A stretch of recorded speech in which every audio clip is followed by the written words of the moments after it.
Welcome everybody to Chess.com's Global Championships. Woo!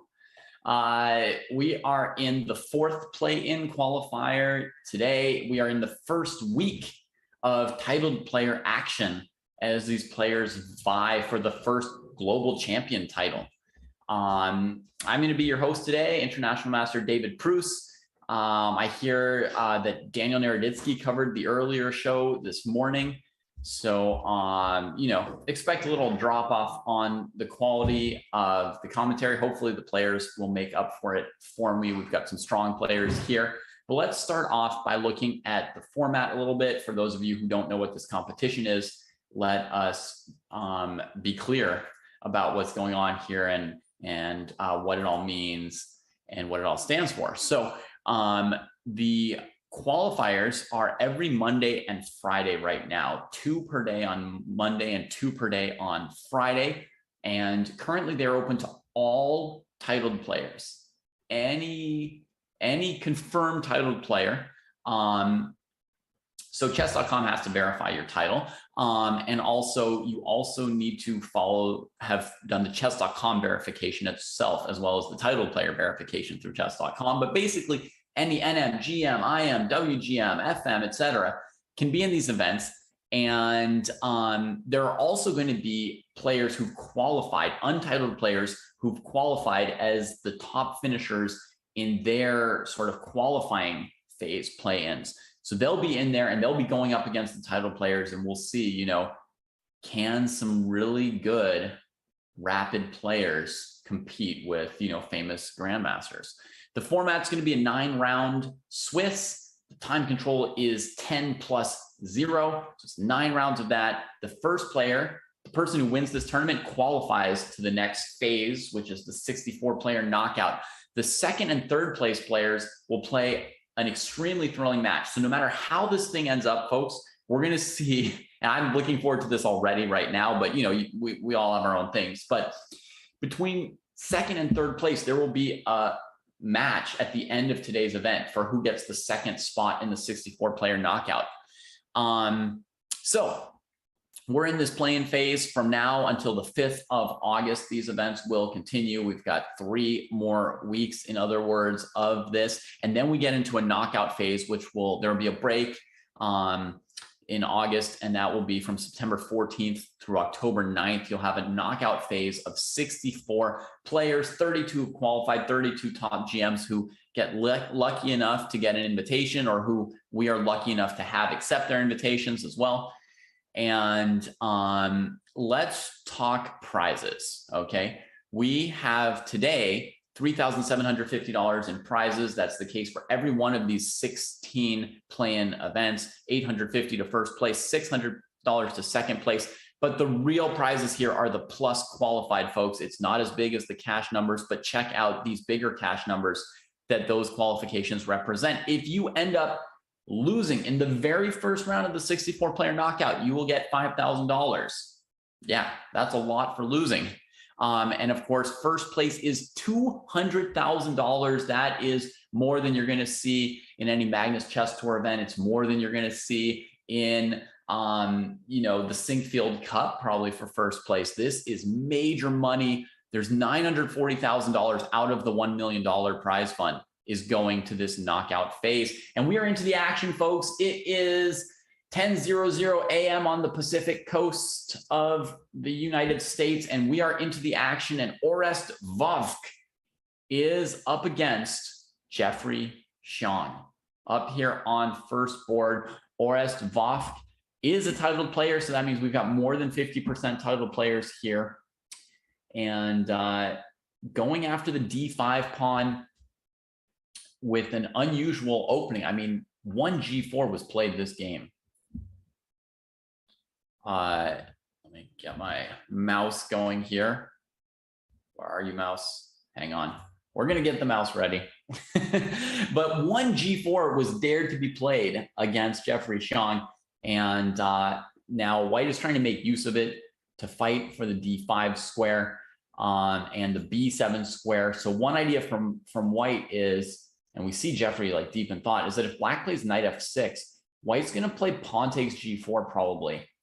And actually, since he's thinking, we can put this on the board for a second. Just some quick analysis variation. And the point is, if black takes with the bishop, they hang b7. And if they take with the knight, they hang d5. And if they don't take with the knight or bishop, g5 is coming. And suddenly every piece of white's weird g4 opening is coming together to create logical pressure on d5 in this kind of advanced French structure where black is the one who's taken over playing the white pieces and advancing. Okay, we've got to move. I'm going to refresh the board so we can see it. So after queen b3, Jeffrey threw in trading on h3, leaving d5 undefended, saying you can't allow pawn takes g2, although maybe with rook takes rook, you know, maybe it was a thought, but Vovk fairly quickly played bishop takes h3. And what I would take from that is that this player has literally prepared the grob. They have opening theory that goes 10 moves deep in the grob. That's what we're seeing. Because otherwise, there's no way you wouldn't think on a move like this for white. I mean, it's a critical situation. You could take on d5. And if pawn takes g2, play rook h8, right? That's not obviously stupid. I mean, it's obviously critical and a move where you would think. So bishop h3, I mean, there's an idea to this move as well, which is we're really trying to get that queen into b7, right? Really trying to weaken Jeffrey's light squares on the queen side is Vovk. Of course, bishop c8, there could be rook h1, there could be taking on b7, there could be taking on g1. This grob opening theory, because it's something I've never explored before, is looking more exciting to me than some other opening theory that I have explored. That's the nature of chess openings. The better you know them often, the less interesting they are. But Orest Vovk, and you know, Vovk is a name. There's like a couple grandmasters from Ukraine with that name. He's definitely prepared for this game. Jeffrey plays f5, saying, please, please, please let me keep this bad bishop and make it as bad as possible. I need it to defend, you know, my bold center. But speaking of that, his center is not currently defended, right? I mean, Vovk can take this pawn on d5 at will.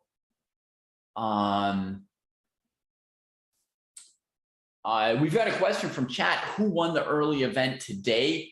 Great question. The winner of the event was Castor. And the second place was the head chess bra, or one of the two original head chess bras, Eric Hansen, won a thrilling final playoff against Grigory Oparin, a top 100 player who's returning in the second edition, playing again, still chasing that qualification after ending up in third. So we'll see who comes out on top today. We've got a lot of strong players in this field. The d5 pawn bites the dirt or the dust as we are discussing the winners. And look at Jeffrey's clock. I mean, he's used almost half his time here on the first 10 moves. And Vovk, well, at least had to think about this move. This is the first move that white thought about, knight takes d5. And so opening theory has just ended for Orest Vovk. And Orest goes into the middle game here, goes into the middle game on this game with a 3+ minute time advantage and, you know, probably a more or less, you know, equal / interesting / playable game. You know, nobody's won or lost in any way on the board just yet. Time control, folks, 10+0. There's no increment on this. It's you know, like a large Swiss, and when you put increment on Swiss, then you never know when the round's going to end. So I think in general, you'll see in chess.com events a strong inclination to put 1 or 2 second increments on the events, so that, you know, king and queen against king is a win, and king and rook against king is a rook, and stuff like that. And king and rook versus king and rook should hopefully end in a draw rather than somebody flagging. But when you've got like these big Swiss events, it can be impractical to have everybody waiting for 100 move endgame to finish up. And therefore today we are without increment, and, you know, player beware, right? Like buyer beware, player beware. Understand you're playing a no increment tournament. You better be ready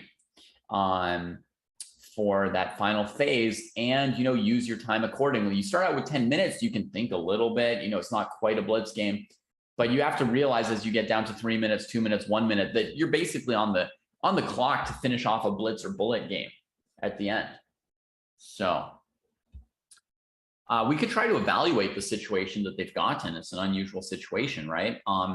White has the extra center pawn against the G7 pawn.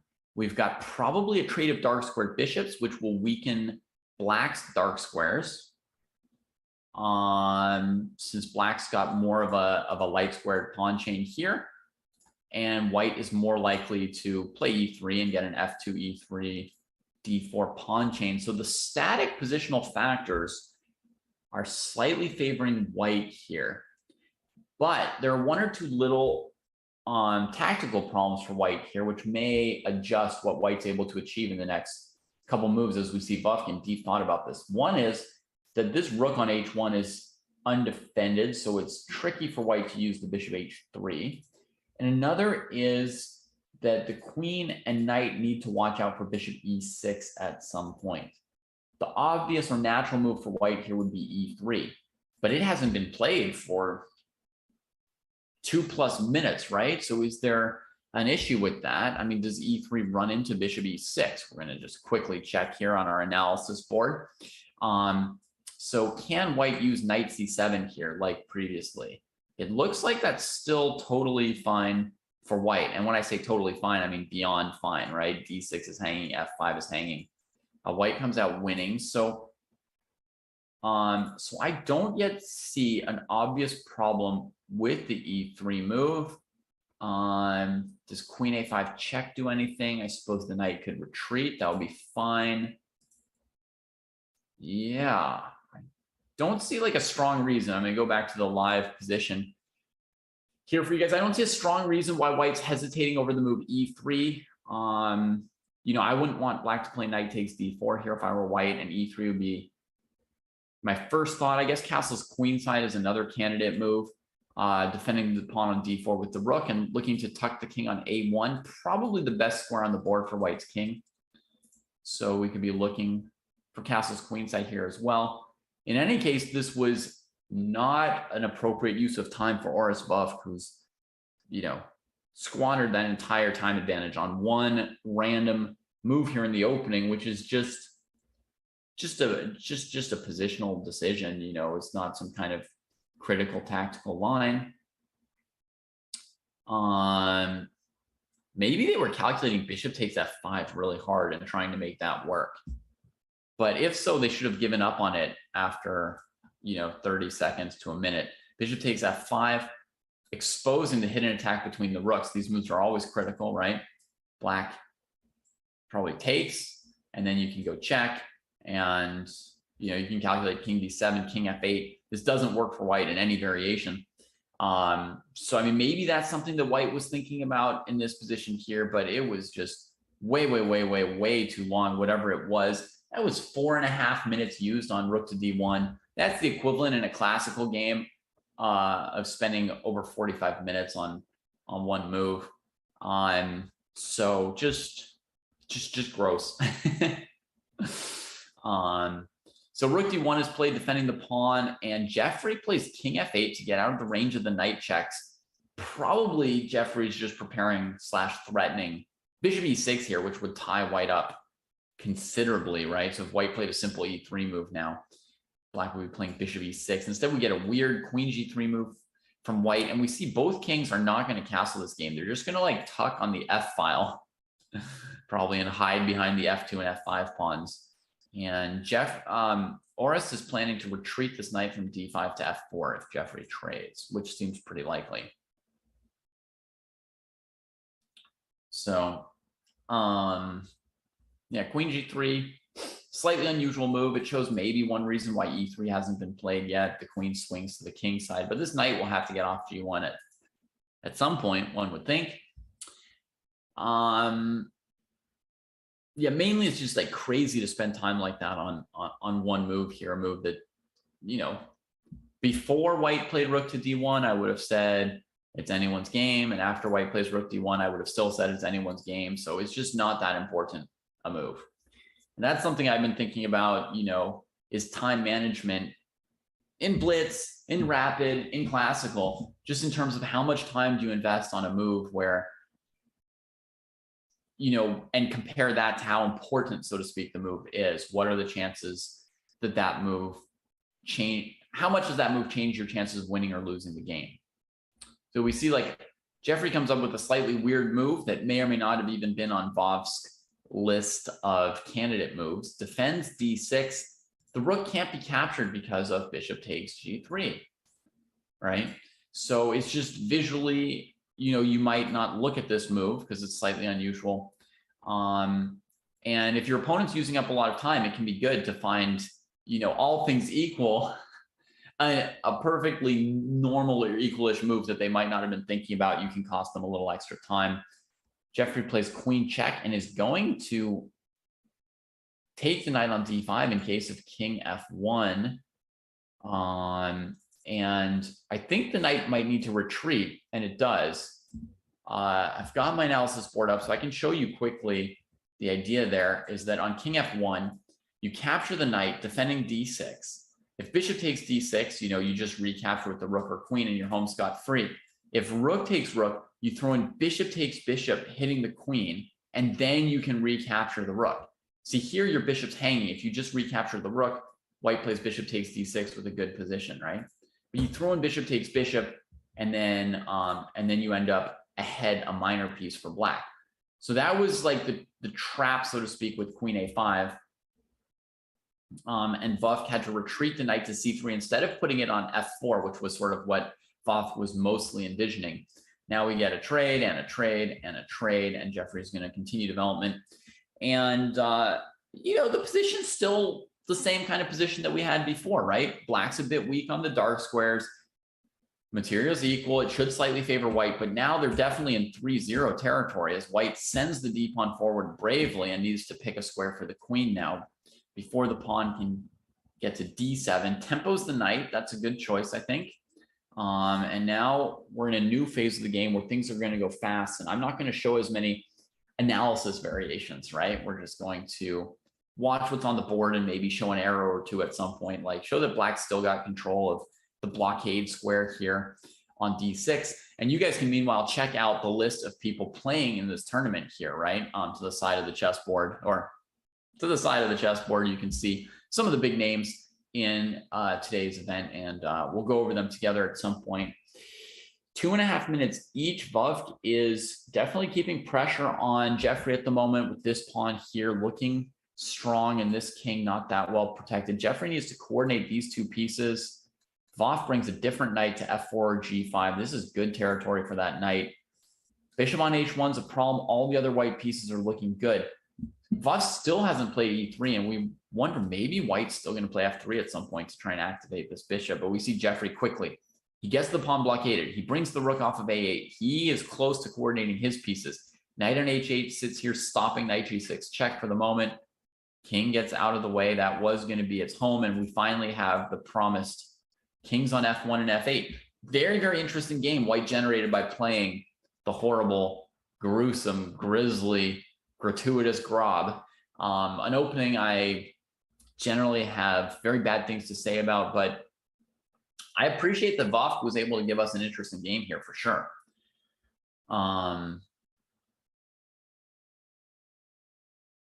So yeah, to elaborate on the answer to S. Ryberg's question, there are 32 spots for invitations to the final 64 player knockout. So if you are in the top, 20, 30 players in the world, if you're an ex-world champion, that sort of a deal, then you do not necessarily need to go through these plans. But as you can see, even a player as high as Jeffrey Xiong, 2,700 classical rating, one of the top juniors in the world a year ago, even someone like him, it's not guaranteed that he's going to get one of those invitations. And that's kind of the level of player that you can expect in these knockouts. We had Vidit Gujarati winning the very first Global Chess Championship titled player playing, event like this one Monday morning. So, I think like the top players that you're going to see in these events are going to be GMs in the 2650 to 2750 range who aren't 100% sure of getting an invitation, but Hikaru certainly would make the cut of those getting those top 32 spots, right? Yes, Greg, this was a grob. You seem to be a fan of the letter G, so you must like it. I predicted you correctly. You do play the grob yourself on your troll account. Hey, White's gotten a non-troll game out of this grob. All right, Jeffrey has picked a pawn over on B2, putting some extra pressure on White. White still looks, dangerous here. Still looks dangerous. This bishop's going to have to improve itself at some point. Ooh, tempo's the knight, getting knight G6 check. If the king went the other way, there was queen E7 mate. White's giving a perpetual. Orest Voth has held the super GM to a draw. The grob has scored. And Voth can chalk up half a point for the grob and say that, hey, he gave like a strong player a strong game with that opening. Wow. Let's see if there are some games still going here, or if the first round is more or less over. I'm scrolling through the player list and I'm finding that Kostya is in an endgame. Let's see if Endgame Sensei is paying off at all for hello Kostya, my buddy. We were training yesterday morning on endgames. How's he doing here? He's down a pawn. So that's going to be tough. He recovered the pawn. That makes it less tough. All right, 30 seconds on the clock, no increment. We always play with an increment on Endgame Sensei. This is still going to be a tough task for White because Black still has a passed pawn and a time lead. Kostya transfers it to the king and pawn ending. Brilliant choice. Brings the king up. Gets near those pawns and hoping for counterplay on the other side. He needs to fight for some space against the black king. I think he maybe needs this pawn on F3. No, he decides to hold tight, hang in there. Black trades off a kingside pawn. That's the opposite of what you want to do as Black in this endgame. Basically, as Black, you want to trade the D pawn for the E pawn.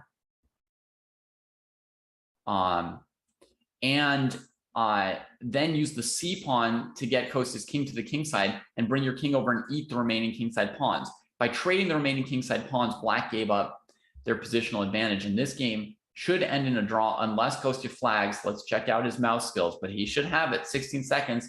Just gotta, pre-move something like king D3. If you don't get it, king D2. Quickly take that. Push F5. Push F5. He doesn't even care. King D3. Draw. Always step back. Oh no, pre-moves in the wrong direction. Oh no, I can't watch. Oh, sadness. I mean, maybe he needed pre-moves because he was low enough on time, but that's not what I came here to see. My friend flagging in a drawn endgame. Oh, Global Chess Championships. What are you? What are you? All right, that's the end of round one, folks. Round two will be kicking off in a moment. Let's quickly talk about some of the top players here in this tournament. I see Spicy Caterpillar, Ray Robson here in the top couple players, Nicholas Theodorou from Greece, then St. Louis, very, very strong player with a lot of blitz and bullet experience on chess.com. Grigory Oparin, he came in third this morning, one heartbreaking Armageddon game away from qualifying to that top 64 and getting that minimum $5,000 prize. So he's going to be a hot gun in this one here. He's going to be ready for it. We've got Gadir Gusainov, Samvel Tersahakian, and Hrant Melkumian, two of the top Armenian chess players. Now that Levon is gone, although I hear Levon is actually in Yerevan right now, but without the Armenian flag.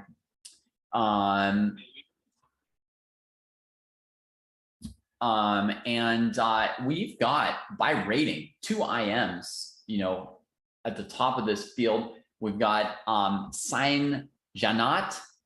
That's 7 would be like a Z in Janat's real name. And then we've got Dennis. I think also was third place in an earlier event on Monday, I want to say, that Dennis played one of those 2 versus 3 playoffs against Bortnick and lost that one. So Alexander Bortnick, you can see in the second event on Monday, came in second after that playoff behind Alexei Serrana. And that shows you 2 more of the names who are going to be in that 64-player global championship knockout phase in September. They're through. We won't be seeing them anymore in these play-ins probably. But now here we get a chance to see Janat playing. Janat is playing the Caro-Kann defense here against Roman Detyarov. High rating, no title. So this is one of our top qualifiers who's not a titled player getting into this play-in. It's their chance to see what they've got against IMs and GMs. And that's exciting to see. And there is in the prize fund, we went over it a little bit quickly, but there is specifically a prize for the best non-titled player here, right? Because part of the prize of winning the qualifiers for untitled players is a chance to play in an event like this with IMs and GMs. But supposing that the untitled players can't make it past this point and that none of them make it into the 64-player knockout, which I think is the more likely bet, they can at least win some money at this phase of the competition. And I think that's important and fair to recognize. They're like fighting hard and playing hard through the qualifiers to get into the play-ins. And it's nice that there is some prize money available for sure to some of the non-titled players. Of course, it would be thrilling and exciting to see one of those players make it into the knockout. By saying it was unlikely, I wasn't trying to be snobby about titled player supremacy, nor root against the untitled players. If anything, I'd be rooting for them to give us something sensational. I'm just saying that if a non-titled player wins one of these events with, as you can see, over a dozen 2,600 plus FIDE GMs, it would be an absolute out of this world global sensation, right? It's much less than a 50% chance over the course of all 16 of these qualifiers that an untitled player would get past, Nicholas Theodorou and Grigory Oparin and Hrant Melkumian and Gadir Gusainov. We've got Shield 12 here, which is Shamsidin Vokadov, who we've seen in the knockouts in the Rapid Chess Championships. Very, very similar time control in the Rapid Chess Championships, right? So somebody who's doing well there is going to be strong in this event as well. So, I mean, I just want, if it happens, I want you all to be properly shocked. It's not going to happen. If it happens, let's give like the maximum possible credit to an untitled player who makes it through one of these events. And now let's talk about the actual position in front of us for a bit. So Detyarov has got the bishop pair, and Janat has set up basically every single pawn on a light square to compensate for the lack of a light squared bishop and to block out this bishop on e2. Look at this position for a second, folks, and just concentrate on the bishop on e2. Does that piece look like a good or a bad piece to you right now? Is the bishop e2 a monster? Is it a baby tiger? Is it a kitten? What is the bishop on e2? One of the fundamental battles that happens over the course of 30 moves from a position like this is a battle over the future of this bishop. And this bishop, if it wins, if it emerges, if it comes out and has control, this bishop will in turn determine the whole game, when it gets loose, if it gets loose. So that's really like a piece to watch. And Black's pawn structure is set up to try and keep that bishop at bay. The other thing Black wants to look for anytime you're fighting the bishop pair is you're trying to win control of an outpost square in the center for the knights. We're trying to chip away at White's center, get White to commit, create something that looks blockade-ish E, and establish a permanent home for one of these knights, right? They do not want to be transients. Permanent home for a knight, and Black will be good. Overall, though, let me just say, like when I look at a position like this and the position is still flexible, I strongly favor White with the bishop pair. And I know we've got an evaluation bar over here showing computer saying it's no big deal, I guess. That looks reasonably close to 0, plus 0.18 or something like that. But I, in a position like this, flexible, nothing dramatic going on, I strongly favor white. There's just so much potential that eventually this piece could get out. I think you have to play like a really great game as black to gain the advantage here, or even to hold the position together. So white says, hey, I'm going to play f5. I'm going to create maximum tension with the light square pawns. I'm going to blow open some diagonals for the bishop. And you know what? I might even attack your king. I mean, white's got the only queen on this side of the board. Pawn structure trying to point that way. Once you get a pawn to f5, you may be threatening, e5, knight moves, f6. And suddenly, there's a bone lodged in the throat of black's king. So white, signals some potentially aggressive intentions over on the king side, and black makes that trade, plays knight c5, fighting for control of the e4 square. But white doesn't defend the e pawn. They just play bishop e3. And what's the calculation on knight e4? White had to be careful on that move. On knight e4, I'm going to call up my trusty analysis board, folks. Not because I can't calculate it all, but because, it's helpful for everybody else to be able to follow if we put the moves on a board, right? Okay, so the knight hits the queen. If we take on b6, we're definitely dying to knight takes queen with check, and then the knight can take our bishop or rook, and we're just down tons of material. So the plan here must be something like queen f3, leaving the queen and knight both attacked. If black moves the queen, she would need to defend the knight. You can also move the knight to block the diagonal, but white has a simple winning move there of b4, right? Knight can't do anything about that. So then the last variation to calculate would be queen b4. Now the knight is hanging on by a thread, right? It's attacked, it's barely defended. And what do we want to do as white? You want to look for moves. I'm doing this for you in a sense of like, how would you think through this kind of position in a game? How would you find the right variations? You want to look for moves that might deflect the queen, distract her from this important defense. So you're looking at c3 and a3 as your main kind of moves in this situation here. And we can put a3 on the board. Queen's got to defend the knight. Queen a4, we've got b3. And the queen finally runs out of room to save this piece. If you're being very careful, you want to also calculate moves like knight to d2 in your games before saying, okay, this variation wins for me. You want to look for moves where the knight goes to e4, g5, some kind of, decoy counterattack tactic, right? If you take the knight, the queen can escape. And in this case, you can go ahead a piece with pawn takes, knight takes, bishop takes. But it's important, you have to know like where you're starting from. Black took a pawn and we end up winning a piece. Going into this kind of variation, if you know that you've already sacked a piece, then this kind of a variation will work out for black, right? Where they lose a piece to get queens off the board, and then you might end up in an equal endgame. So yeah, so that's how to calculate through this sort of thing. And after bishop e3, black cannot take the pawn, tries queen b4, and white just plays a3, kicking the queen off. Same move that you would play on knight e4. Black takes on e4 anyway, and I think they're just blundering tactically here. So it was actually critical that we calculate through those variations. I'm shocked that a 2700 rated rapid player is probably falling into just a losing tactical situation of just queen f3. And Detiarov is about to show their strength. They've outcalculated the IM. Now they collect a free piece. Here comes that big upset, folks. Here comes that big upset. Now, normally you'd play c4 here to drive this knight away so that it can sing, I ain't got a home, I'm just a rambling knight. Excellent. And now you want to go bishop c3, trade that piece, weaken the dark squares. You're up a piece. You can just occupy every primo location, offer any trades you want to, and take over the game from there.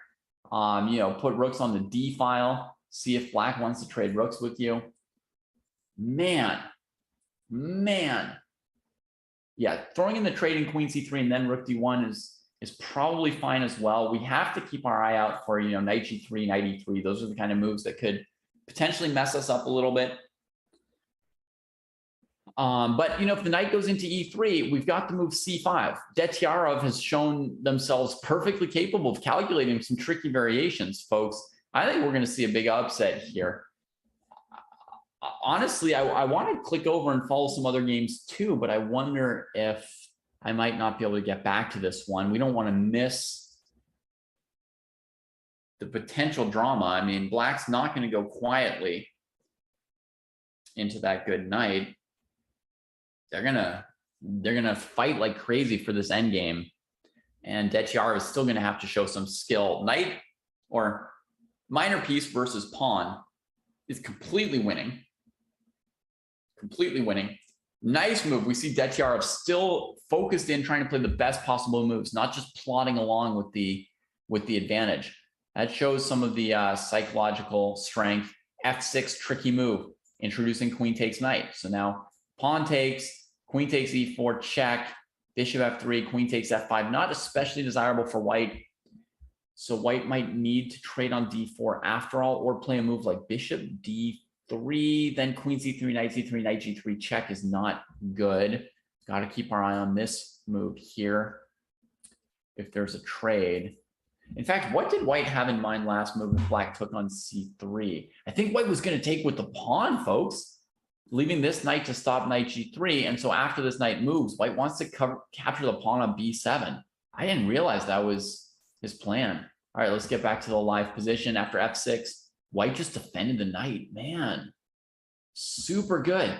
And takes the open b file again. Wow, Detiarov with no preconceptions about pawn structure, just playing fantastic moves. Knight comes into the e3. The rooks are both about to get wildly active. Goodness gracious. Now what's the move? It might be rook b4. It might be rook takes rook, knight c5. Rook b4, knight a3, pawn to c4, kind of holding the knight in. Knight c2. Careful. Careful. Always need to be a little bit careful. Let's see the time. Detiarov down to 2 minutes. Okay. Okay, down to 2 minutes.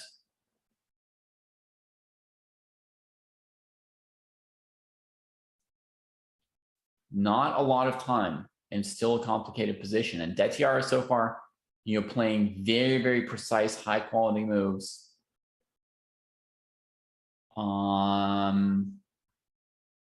Okay, I see a variation I like, and it does start with rook b4. I don't know why this was my instinct, but I do like this line with rook b4. Okay, he's gone for the trade. Oh, wait, I was just stuck. Hang on, let's see where we're at. One back the pawn. Chasing the king towards checkmate. Oh, my goodness. Oh, my goodness. That king is very close to mated. White's going to come up and cover these two squares. Oh, this is extremely close to checkmate. This rook just needs to get to the 4th rank. Rook d6 at some point.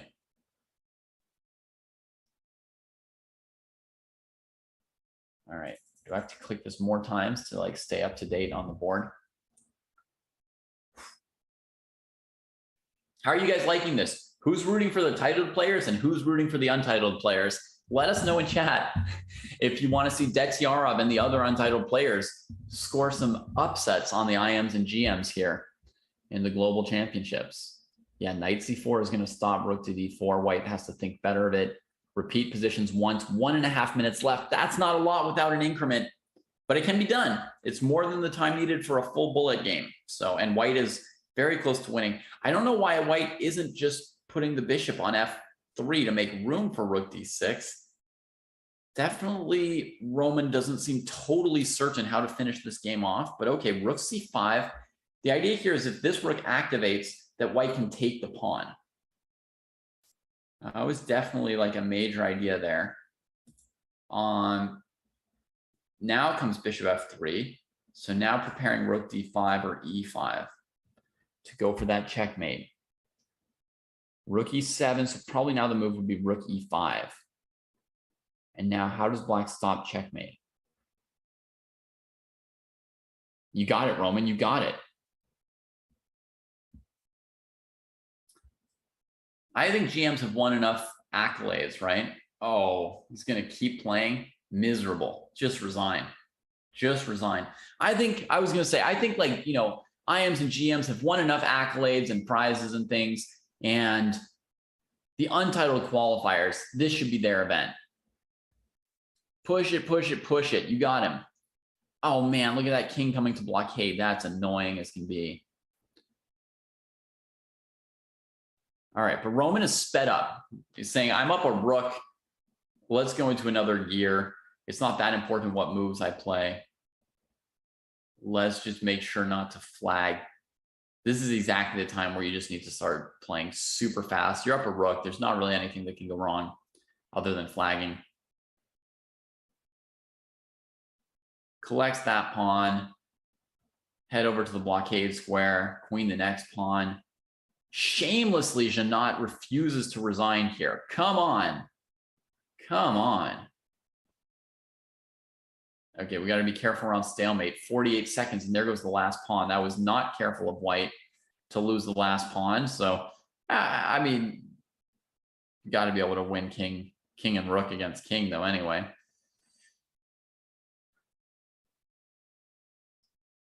$40 seconds should be plenty. Chases the king back.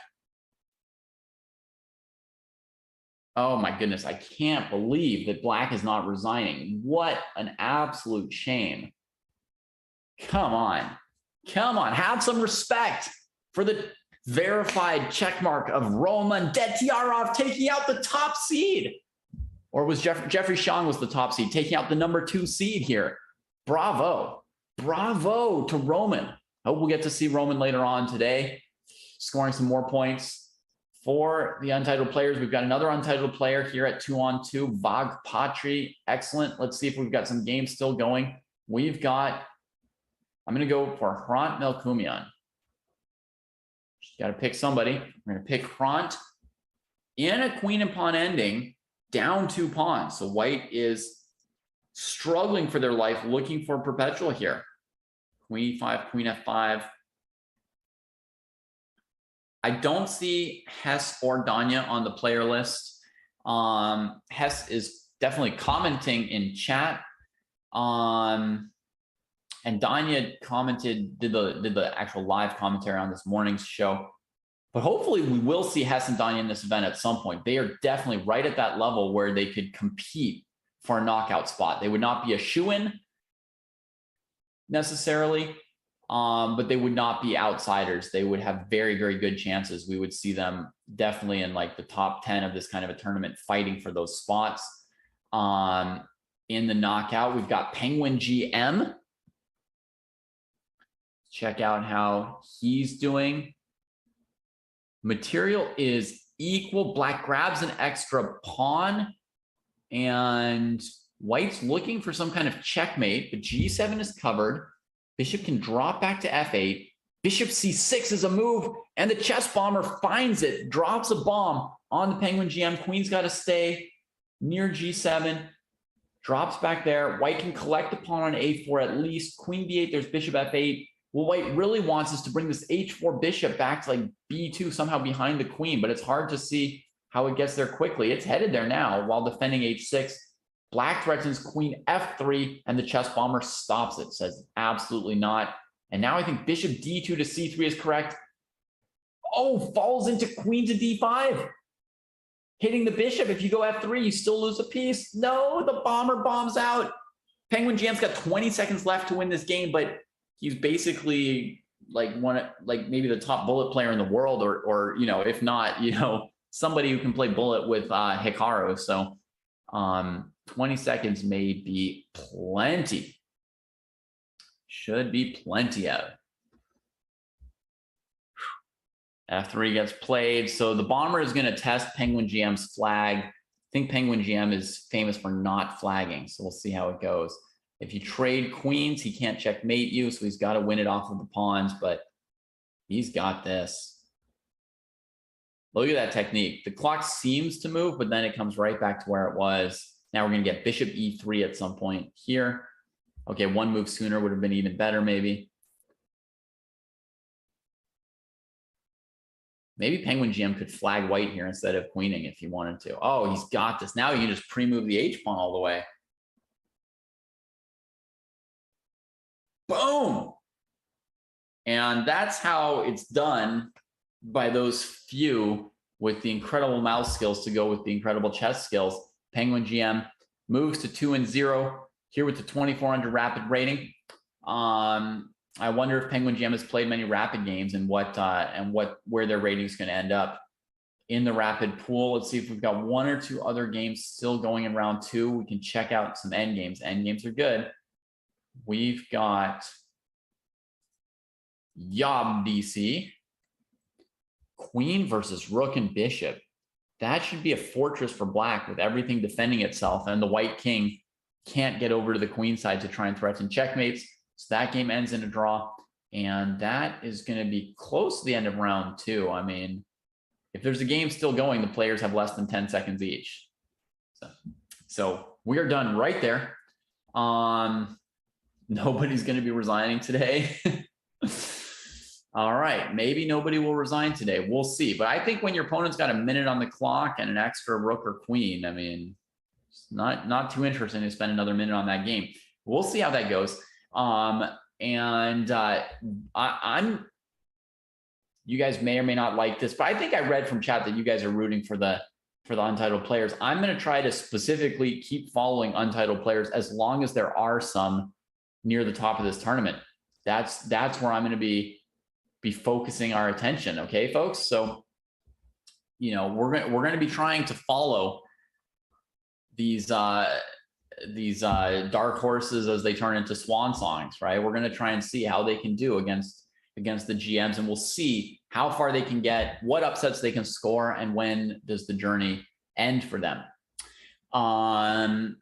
Of course, on the line here, the main prize today for anyone just joining us 2 rounds into the action, the main prize today is qualification to the next phase of the Chess.com Global Championships, the CGC, $1 million event here, $1 million of prize money on this event, including $200,000 to the eventual winner of the Global Championships.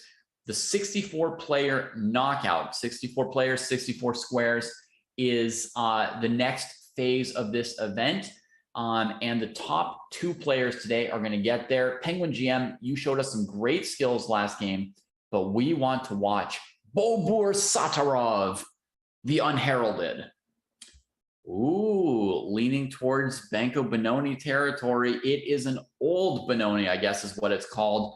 The modern Benoni is with E6, and this structure here, I think, is an old Benoni. Nicholas Theodorou has brought the 4-pawn attack to try and take out the trash. Yes, that's how titled players see the rest of you. Just trying to take out the trash. It's time to revolt against the hegemony and the tyranny of the titled players. Let's go, Bobur Satarov. Take down a GM. Take him down. Take him down. All right, he breaks with E6 in the center, basically trying to get back through E takes D5 to the modern Benoni. But Theodorou makes the choice to trade on E6.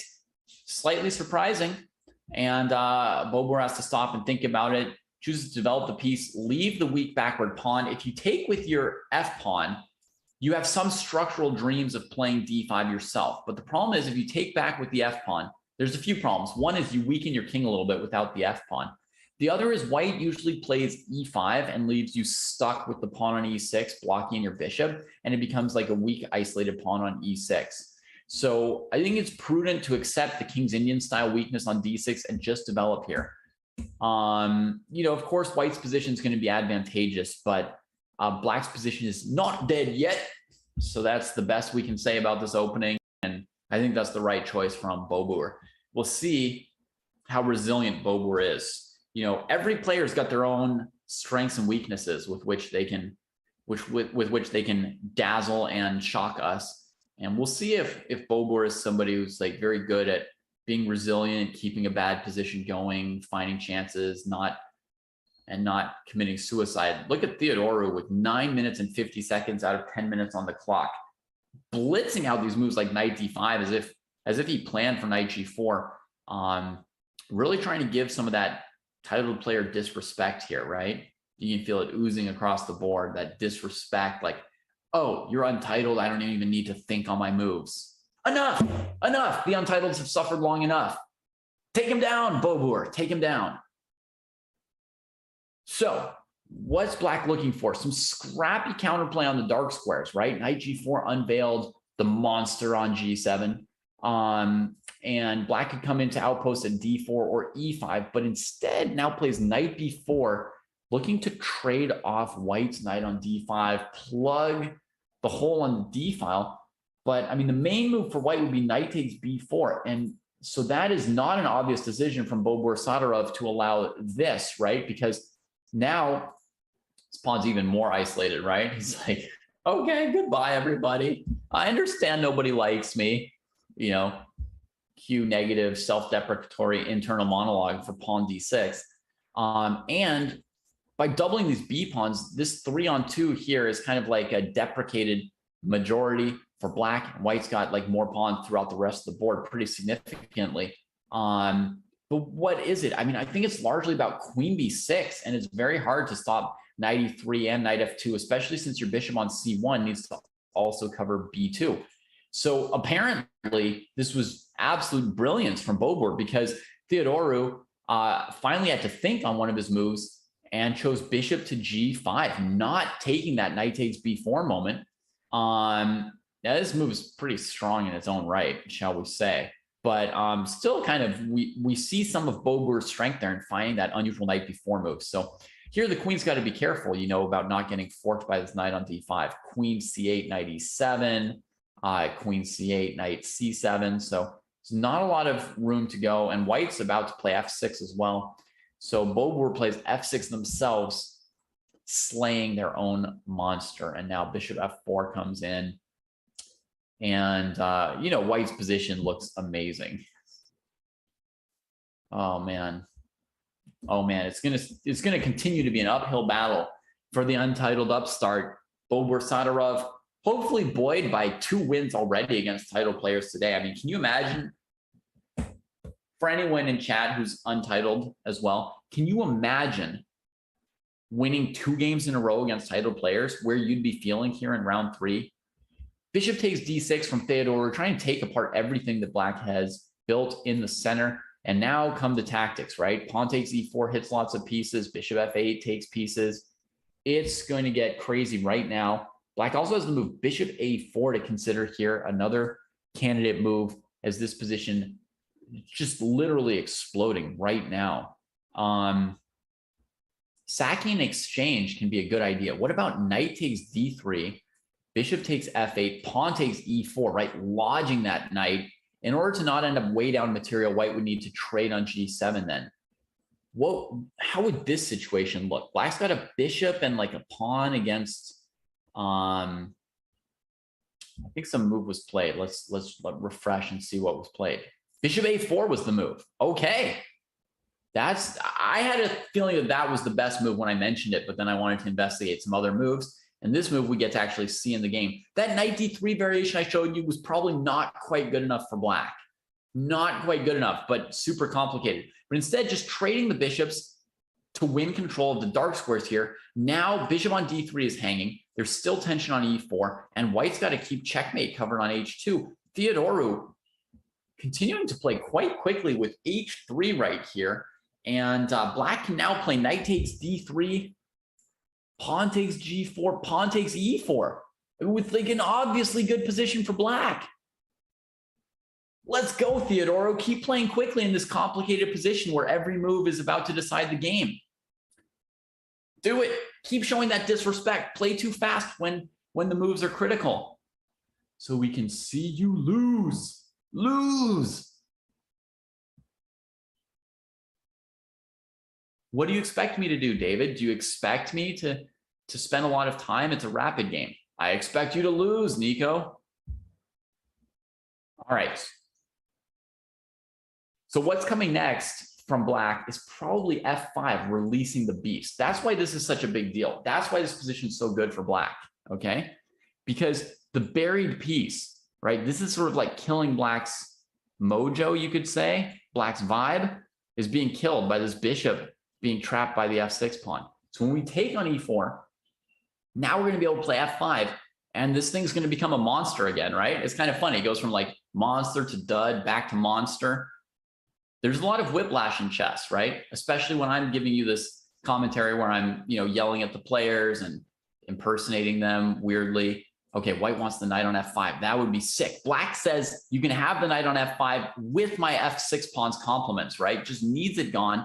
But Theodore, this was really clever because the knight on f5 is stopping bishop d4. Are we going to see a rook sack on f5 in order to get this bishop d4 move that black really wants? I think we will. Now, it's very, very hard to assess and calculate it, right? But it feels like the answer has to be rook f5, bishop d4. That's like my strong instinct. The question is, how much does Bober need to calculate versus going on instinct? You could also play bishop d4 check first here and see if white takes it with the knight. Because when you sack on f5, we're going to give white the extra square on f1 to run to with the king. Bober goes for the sack. All right. I've got nothing against Nico. I see chat's catching up with the things I said. I've got nothing against Nico. It was 100% humor around being excited for the untitled player. It had nothing to do with his opponent. I don't know Nico personally. All I know about Nico is the good chess moves I've seen him play. So anything I would think about Nico would just be that Nico plays well. That's it.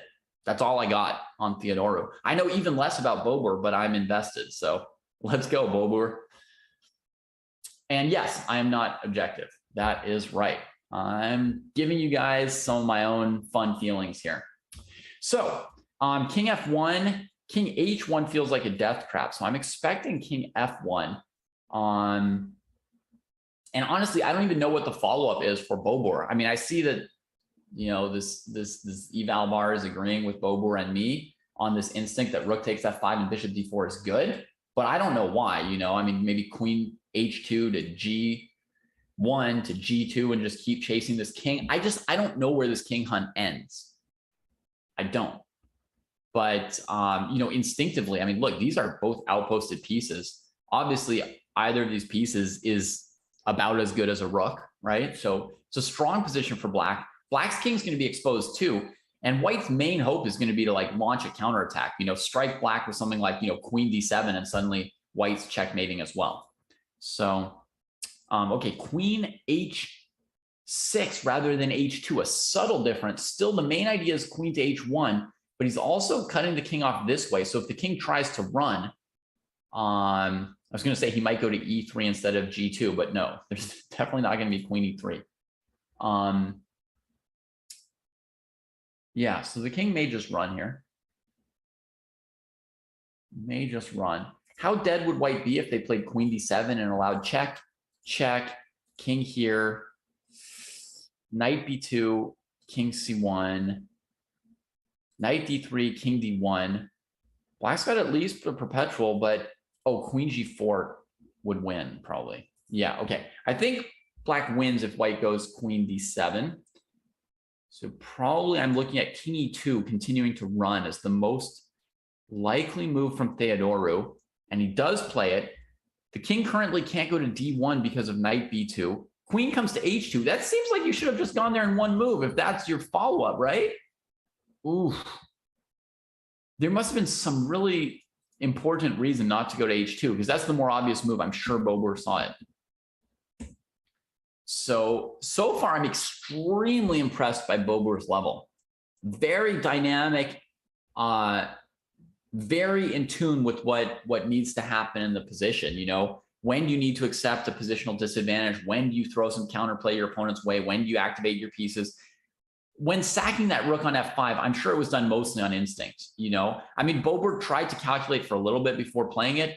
You want to have some idea maybe what moves you're playing next. You have to pick some of them, but you can't calculate to win here for black. Ultimately, Bober they just had to say, like, I believe in this position. This is the right way to go forward. That knight on f5 was really strong. Here we see the queen on d7. So white's getting ready for counter checkmate, right? There's no defending this king. There's only counterattacking. Now, this is a position you throw in check, check, king here. And then maybe there's queen g4. The king can come up.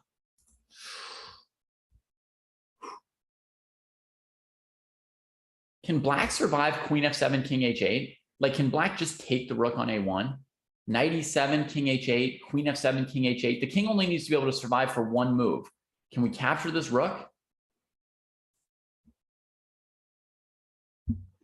Calculate hard. 3 minutes on the clock for each player.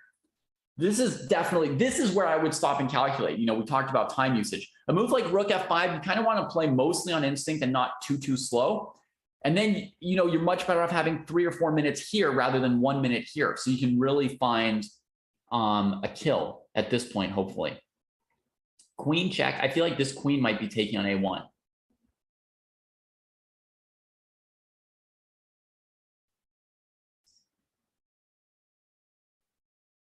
Oh, all right. I'm being told in my ear that Bobur Satarov is only untitled by choice. They're 2450 FIDE.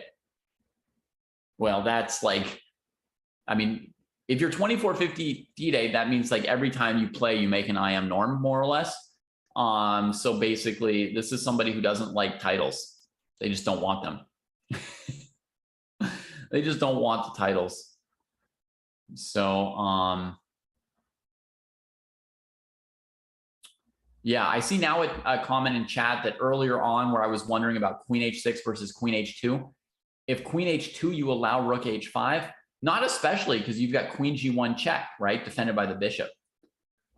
So there would be no issue there with queen h2. Rook h5 doesn't refute it. You come into g1, you come into f2, you play knight takes b2 and win the queen. So, yeah, that's not the reason why Bobur didn't go queen h2. But obviously Bobur, an extremely strong high-level player here. So this is not truly untitled versus untitled, and I will stop rooting against white.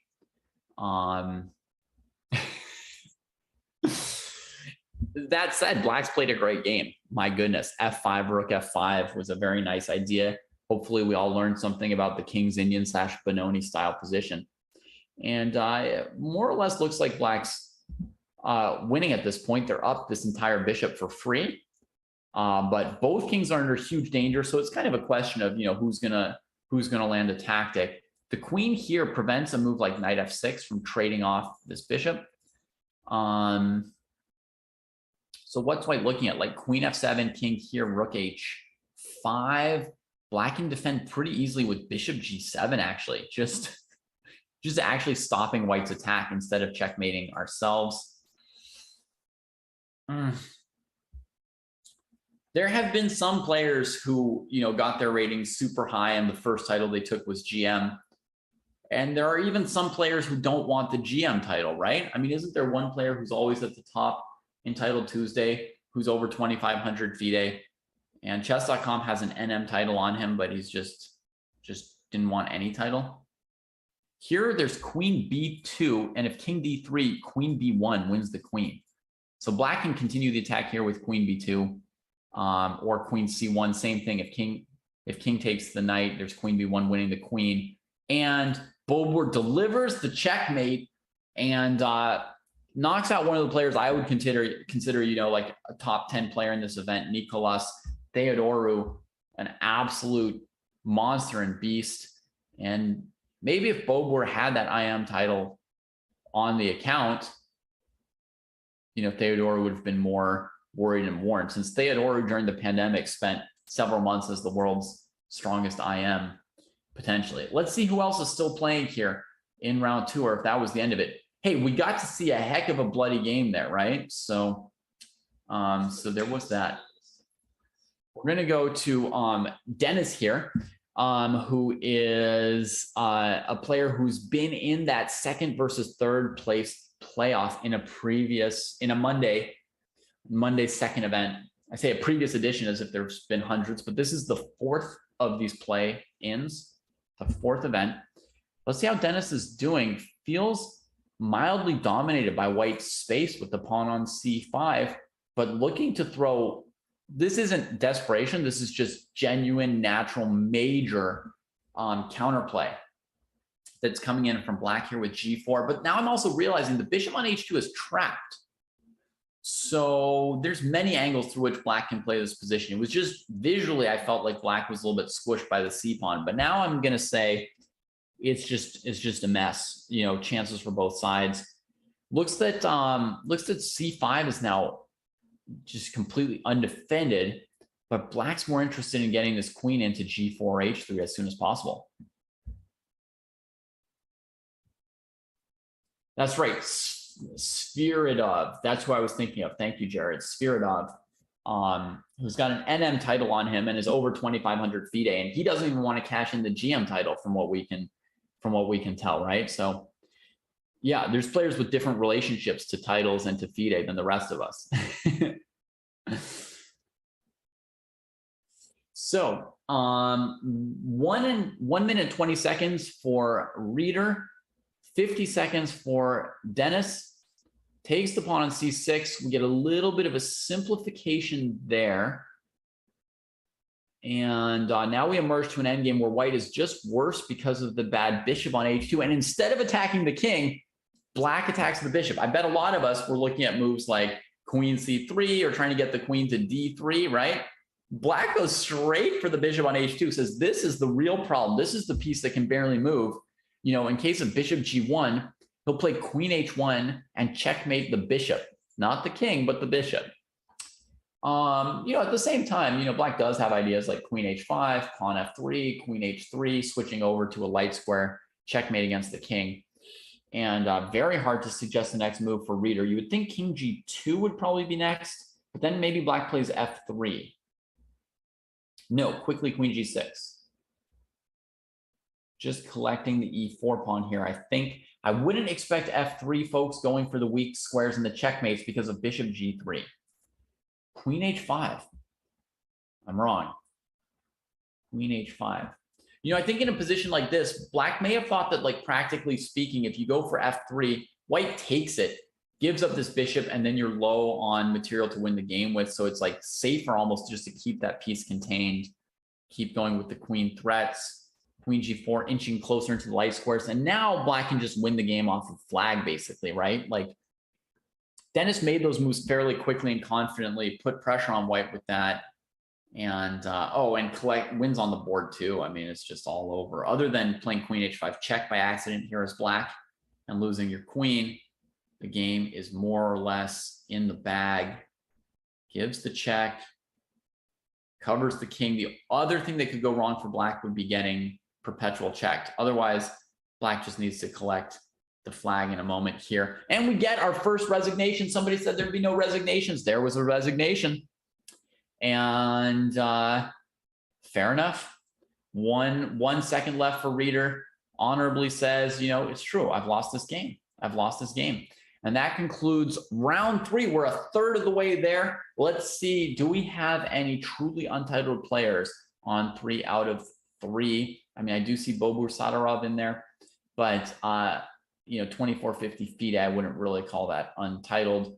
And no, our hero from last round did not win this round. The highest scoring untitled player I see at the moment is Lil Rag 04 and fastest player No 12 with 2.5 out of 3 each.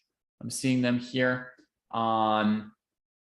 So I'm going to watch one more of their games before we get into, you know, the race for the top. We're going to see Spicy Caterpillar and Dark Alyekin, etc. A couple rounds later in the tournament. You know, when we get into the last 4 or 5 rounds, we'll definitely be following, you know, the race for the top. But I'm just going to take one more round to appreciate the untitled players who had to qualify their way into this event. Look at Lil Rag rated 2000. I mean, playing up 400 points here and somehow scoring 2.5 out of 3 so far.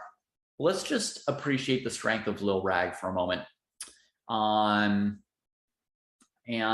For those of you who don't like my appreciation of untitled players, sorry. It'll all you can tune out for 15 minutes and come back for round 5, and it'll be back to the normal kind of, you know, all titled players, all brilliant moves kind of commentary. We'll do that too.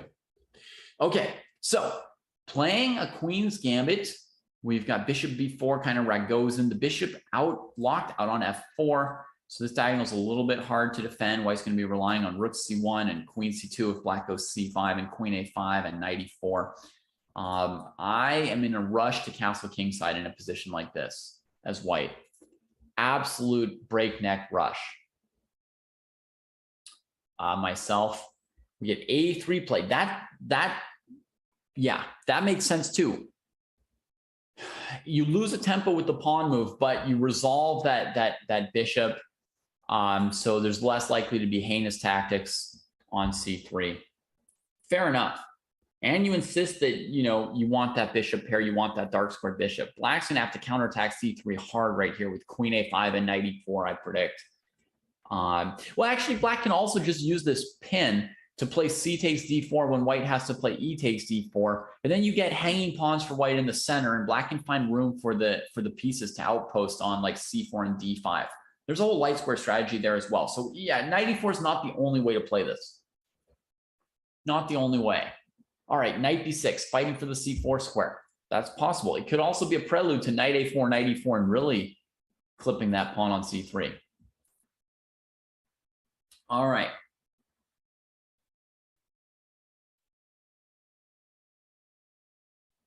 The pawn on c4 can't be maintained, so it is traded. Now, this knight could come to d5. Either knight could come to d5 with tempo, hitting the bishop here and pressuring c3.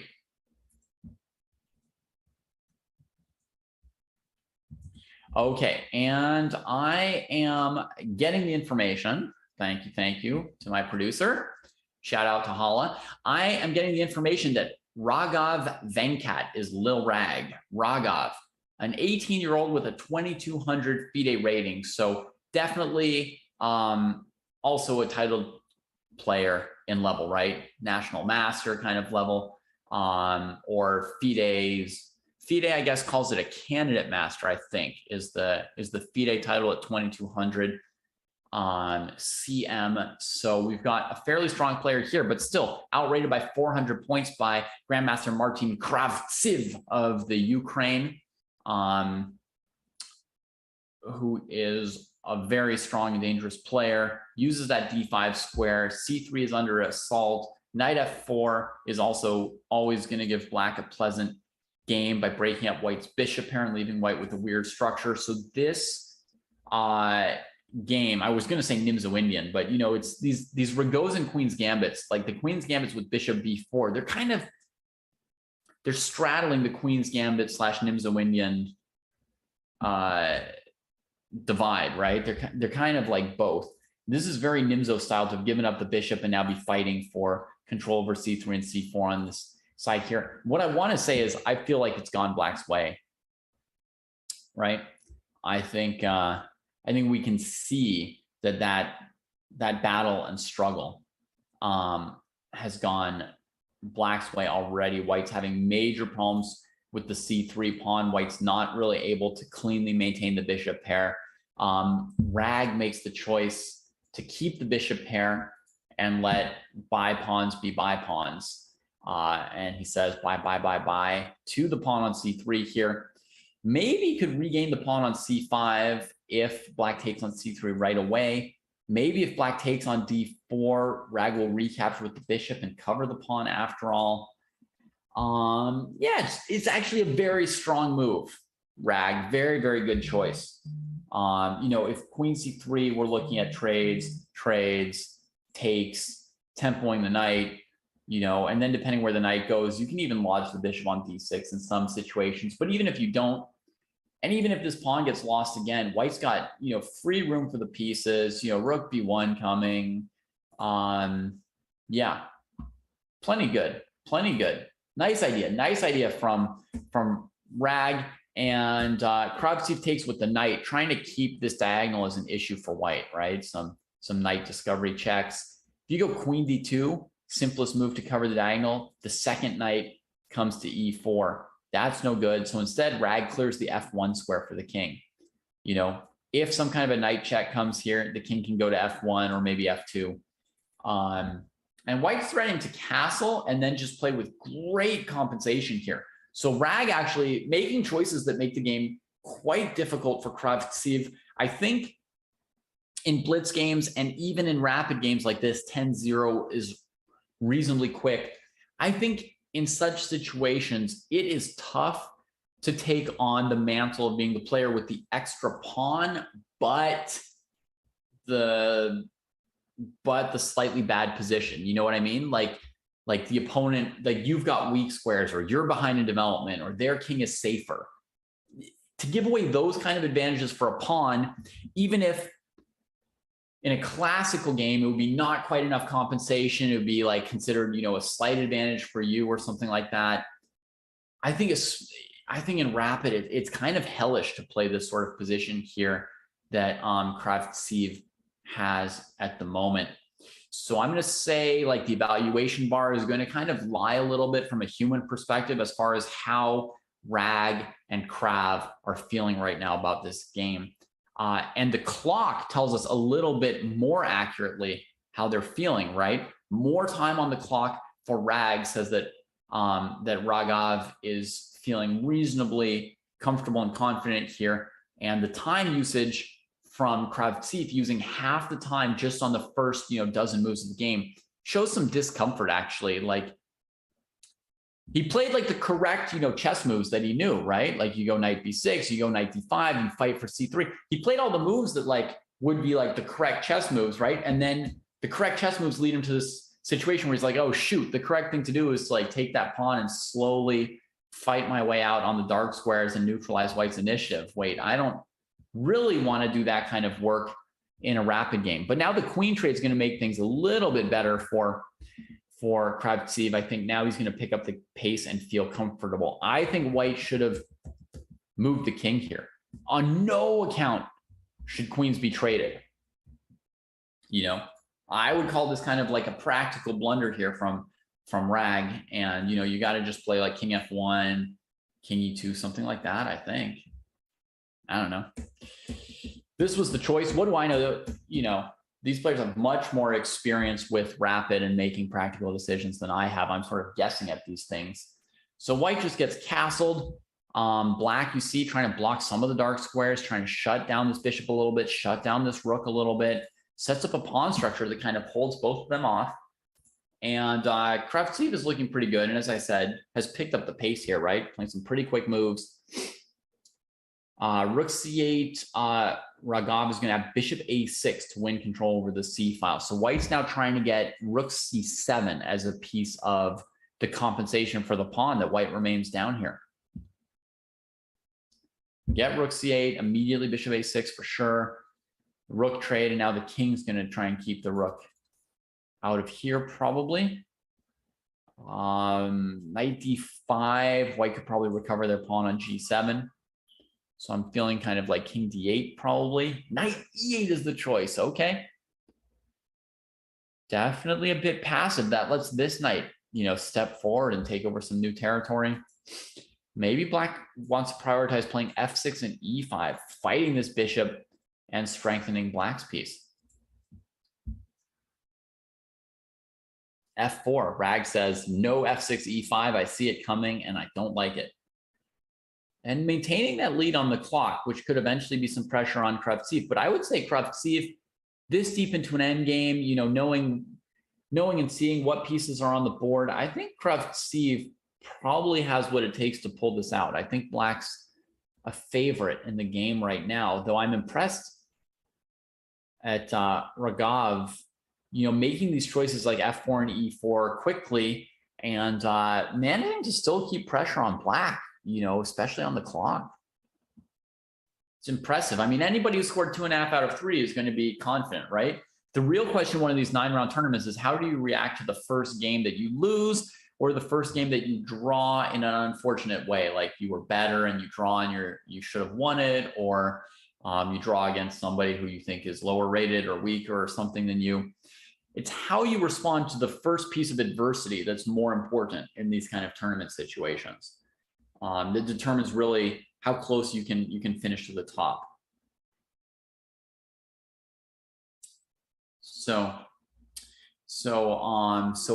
Kravtsev returns the pawn to develop the rook. It wasn't entirely forced in any way. They just got tired of this piece not being able to move. Decide that, e5 couldn't be played, that if you do nothing, white's actually going to play e5 themselves, taking away squares from this knight ever coming out. And so, I mean, what Raghav did has been given the grandmaster stamp of approval. Kravtsev says, yes, what you're doing is strong. It's threatening me. You're creating real pressure, and I'm just going to give back this pawn to try and get out of here. So quickly going through the next few moves as the pieces unwind. We see basically just like a small edge for white in the resulting positions, right? White's bishop's a little bit better. White's rook's a little bit better. White's got a little bit more space. Now we transfer to knight versus bishop. Still very pleasant for white. You want to bring this knight to d4, but you don't want to allow rook b3 to a3. So whether you play knight f3 or knight b3, either way, it's a mistake because of rook takes b3. Just even worse one way than the other. And the knight heads to d6 instead of d4. And Kravtsev says, well, if you go in here, I'm at least going to win this pawn, which is a true cost. White could try knight a5. That's not immediately looking like a terrible square since black can't play bishop d5 and trap it there. But just centralizing the king, this is black's ticket to a draw, to bail out in the rook and pawn ending. White minorly better, but black can survive it. I think with knight c4, Raghav went slightly in the wrong direction. Didn't put the maximum pressure on Kravtsev, who now advances quickly on the king side, looking to make a passed pawn there at some point and create some counterplay. And that seems to be good technique here. Knight comes into d6. I just don't see what that knight's going to do. Feeling a little bit of a risk factor for white now. But I guess if the rook comes down to b3, white's planning rook a5 to a7. So we're more likely to see rook h2 now. Sacking the a pawn, looking to win a pawn over here, and then get these guys going really quickly. And maybe white will play h4, and then we'll see f4 and some more complications on that side of the board. There's also rook g2, which is what he chooses, similar.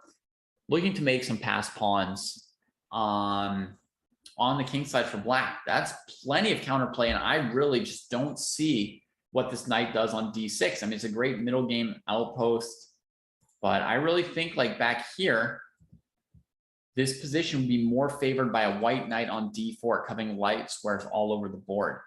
So I don't like where it's got on d6. It feels a little bit awkward not having any moves over here. White goes for the a7 pawn, and he's going to be able to take here, and then the rook can get behind the h pawn. The king is still in range of the f pawn, so it's not terrible for white just yet, but mildly risky because this knight is genuinely bad. Just really can't move. Get rook h7 here. Raghav still with 3 extra minutes. I mean, that reduces the risk a little bit, because if things go badly, white can stop and start thinking harder on the moves. And also, if there's some difficult moves to make and Kravtsev can't find them quickly enough, he could get low enough on time where he has to worry about flagging, and white can sort of hold that over black's head. Okay, so now the bishop defends h3. That frees the rook for rook g2. We're not so much threatening f3, king e3 as black here. Right? f3, king e3 doesn't do so much for black. The white king stays in range, but rook g2 might be the intended next move for black. So white encourages it with knight e4, bringing the knight closer towards the game. And what is the plan next here for white? Knight c5, trying to unsettle the bishop. Kravtsev was ready for this knight c5 move, responds very, very quickly with bishop f5. White could maybe have rook f7 trying to collect the f pawn, but h2 comes in. I really want to somehow roll this pawn now, but I don't see how to do it for white. Rook h8 check, king e7 doesn't seem to lead anywhere. Oh no! Knight b7 to d6. That's just a winner. Oh my goodness. Raghav stopped and really thought on that one. Oh my goodness, the low time is going to cost Kravtsev here, and we are watching another upset, folks. I mean, Lil Rag may not truly be untitled, but this is still truly an upset. And now the move e6 threatens back rank mate.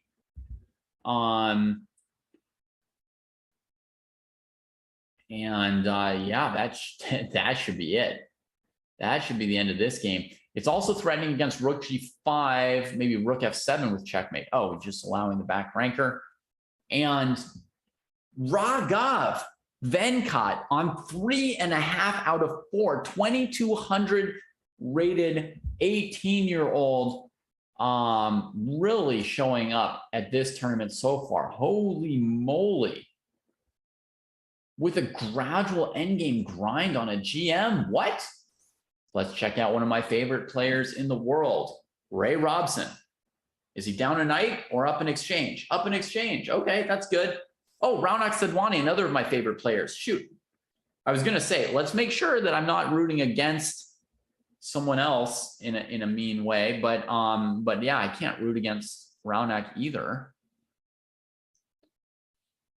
Ray is down a minute on the clock. That makes it hard to press for a win here. The c6 pawn is firmly defended and white's got no pawn breaks. And Ray is just playing queen e4, queen e5, queen e4, queen e5 as quickly as possible here. Already trying to avoid getting flagged, basically. I think the game may actually be at a standstill. This may be a positional hold for the knight. We got the outpost on d5. We got the pressure against d4. And yeah, okay, that stops queen e5 to e4 to e5 to e4. Pawn on f6. I guess Sadhwani's playing to try and win the game. Realistically, though, you just can't win this position as black, because even if you take on d4, you just open the files for white's rooks. It's not like black's ever better after taking on d4. And Ray has spent 10 seconds on these moves, where Sadhwani has spent 40 seconds. So Ray is doing fine with his clock. Now introducing the idea of rook h5 to h6. No, rook g3 to g7, even stronger. And now suddenly white's got some ideas. Raunak got a little bit too frisky with this knight maneuver. I mean, I think thinking too much about winning this game, perhaps. Now rook g3 is very hard to stop. Allowing queen h7 was really unnecessary, right? This king could just go back to g8 right here. Instead, the knight wanders away from the king side, and suddenly Sadhwani is in some trouble. Now we could look at moves like d5 for white, but Ray just strikes the c6 pawn right there. Oh, man. And the queen is on the wrong side of the king for defending the queen side. The right side for stopping queen g7, the wrong side for the king side. And Ray is predicting the move f5. One of the fastest players on the planet. He's ready for this too. Oh, allowing knight c5, queen d6, winning, threatening rook e4, winning in a million ways. Is he ready for this move too? Does he have rook f5? Just queen e5, keeping the pressure on. 29 seconds to 38 seconds. Stops knight f2. What's the plan? f3, queen f5. Very, very hard to play for black now with the king in the middle and a bunch of risky tactical elements. Unpins the e6 pawn. So on f3, where does the knight go? Ooh, it goes to d6. Well found by Sadhwani. Knight g3 check. He wins back the exchange, but that puts him down a pawn. I think the knight was better than that. He sold his knight short.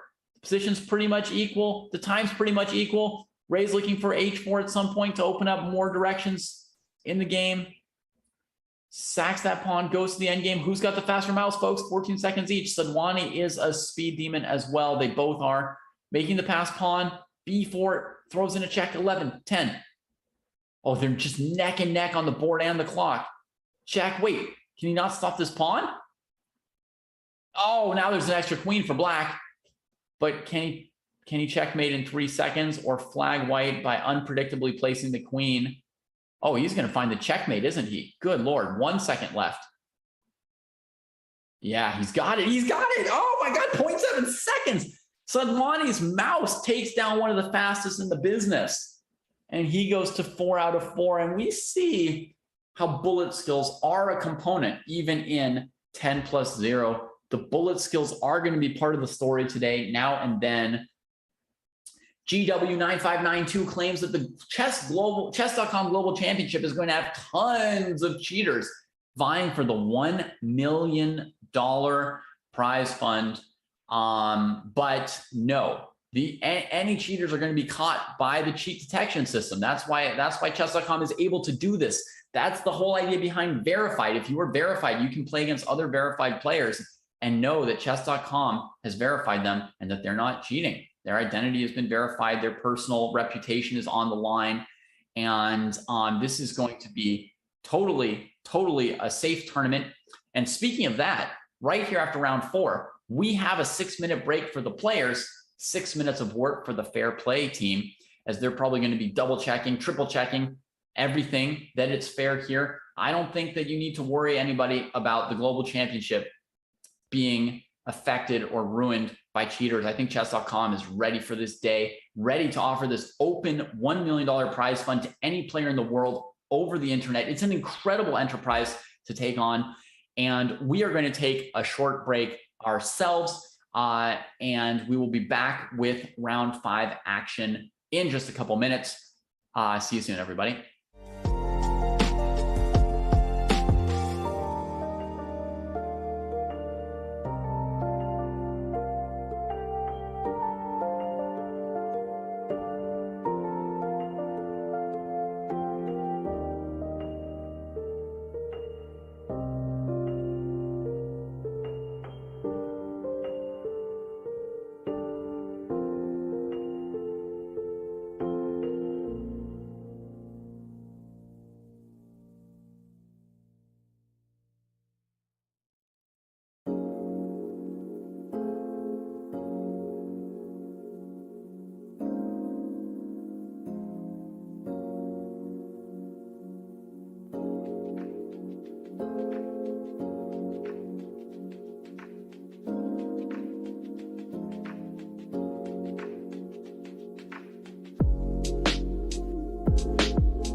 44th Chess Olympiad is coming to Chennai, India.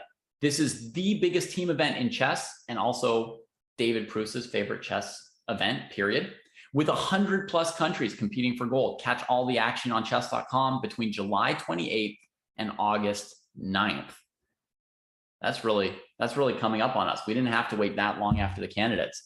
Really looking forward to watching that. Perhaps I'll have to watch it on VODs because India's on the opposite side of the world from me. But now we're going to get into round 5 and 6 action here in the Chess.com Global Championships, the first ever global championship, the first ever $1 million open chess competition. And we've got Dennis again here, has made it to second, third tiebreak match previously. We're getting a famous line, or an infamous line truly, of the Berlin here. Knight d4, knight d4, queen d4, d6 is coming. Nope, d5 first. Okay. They play. So because there's such a premium in this tournament on finishing first and second, there's almost never going to be a matchup here where the players are content with a draw. It's basically a non-factor. You know, the cash prizes for third, fourth, fifth, etc., they're nice. You're going to be happy to get them if that's what you end up with. But while you're playing the tournament, you are only vying for first or second place. So you're never in a situation where you're like, oh, I'll take a draw against this guy. He can qualify and I can get, $400. No, qualifying is worth $5,000. It dwarfs that. They're always going to be playing for first and second. Or actually third place in the Swiss is going to be good too, because it gets you into that second, third place playoff. But you absolutely want first. Second to third would be great. And anything below that, it's not what you're here for. So we won't see, I don't think, any dumb draws. All right. We've got, again, the bishop pair versus the structure. And Njal is looking to break the c5 square here and, establish the bishop and knight's control over c5, d4, and basically get control of the dark squares, force black pawns to advance to light squares where they will block in the c8 bishop again. Will this bishop become a monster or not? One of the main narratives in these kind of positions. And Njal playing the opening very, very quickly and confidently here. And does Dennis have a way to cover c5 other than c4? Or to just sack c5 and keep doing what you want to do? I guess d4 would be a major candidate move for black right here. Poking the queen and looking to eventually sack the c5 pawn, but have the light square diagonals completely open when you do. Okay, castles first. Might still play d4 as a double pawn sack here. I could easily see that happening, and it does.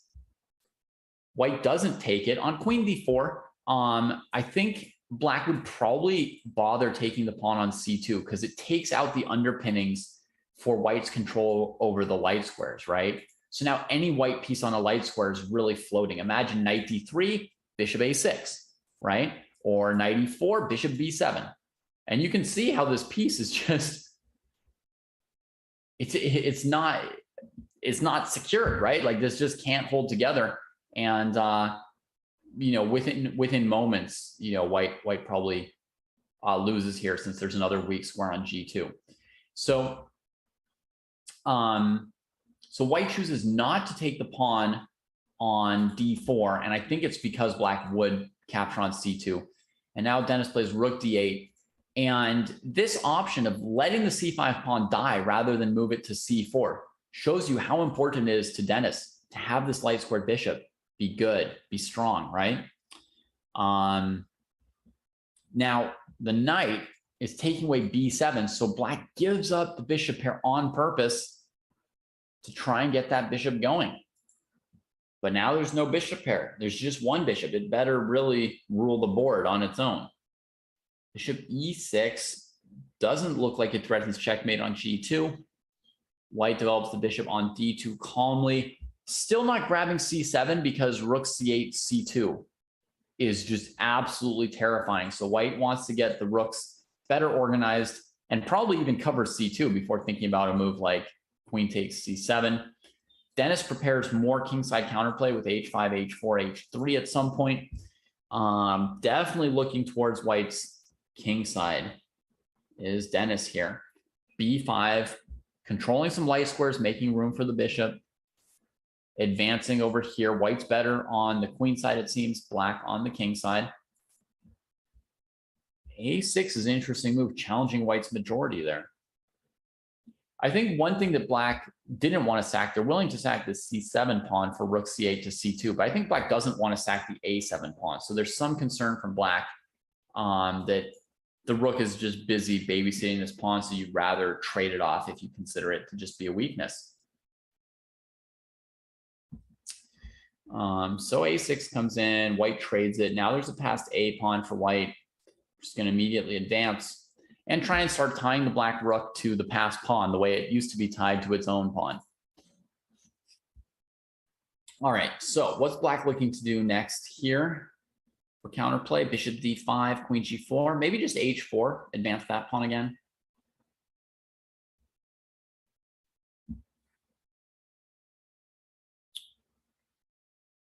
If bishop d5, queen d4, queen c2, maybe. Not obviously good, but maybe. Bishop d5, queen d4, rook g6, rook f2. I think a really useful move for white here is rook f2. That should be played at some point for white. I mean, I'm trying to work out a plan for black, but rook f2 is going to be a very helpful move for white at some point.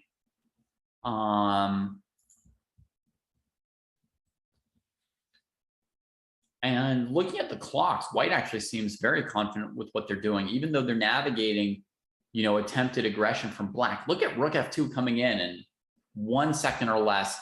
Doesn't even glance the way of these pawns. Says, you know what? I mean, it's not like black's about to defend these pawns. I'm just going to avoid the checkmate on g2, put the rook on a dark square where it can't get attacked, cover my weak light square, cover c2 indirectly in some cases from this queen, and just put the ball back into black's camp again, right? That it's just very tough to play this for black. Now, I think one thing black can do is just sack the h pawn at will on h3. And whether white takes or pushes past, it could give black access to queen e4 to h1. So there's kind of a threat from black to do this. We might see h3 from white right here to cover more light squares.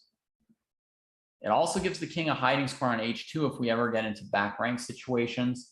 Yeah, I think white would play h3, but it's interesting that white chooses to stop and think there and then does grab this pawn, saying this is the moment. These pieces are now a little bit awkward. And against h3, white's going to play c4. They're not going to take, they're not going to push, they're going to ignore it. You're just going to play c4. And it's going to force black, I think, into queen e4, trading into the endgame. I mean, I haven't had a lot of time to calculate this.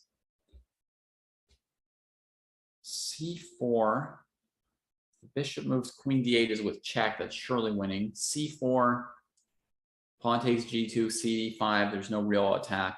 Yeah, it's going to have to be c4, queen e4, bishop e4. And I mean, black can hope for the opposite colored bishops to save them, but black's definitely on the defensive side of that. Thank you, Alan. I will continue to do what I do, which I always do by definition. But glad to have some friendliness here in the chat with me. We get queen d3 instead, also trading queens, but the d3 pawn ends up being maybe a little bit anemic in this situation. I don't know quite what was wrong with my c4 prediction. I'm tempted to, you know, sort of like ask the computer in order to like learn, like, is the computer going to show me some blunder on c4? I'm thinking queen e4, bishop e4, and then maybe just taking. Is there anything so wrong about this? Yes, there is. Okay, something to learn. Rook g6. Watch out for that tactic, folks. I'm being guided by the evaluation bar and finding this. So that was kind of an issue. So even in this endgame, Grandmaster Hakobian, Najal is Grandmaster Aram Hakobian, may have been seeing that there's like this rook g6 counterplay move even here. So in the game, plays queen d3, cd3, just leaves this pawn to fall. So I think Dennis has more or less equalized the game by capturing this. White sets up a strong head duo to sort of control some light squares, keep this rook at bay. But Black immediately fights for more light squares. And I think that that Dennis has largely solved some of his problems here, right?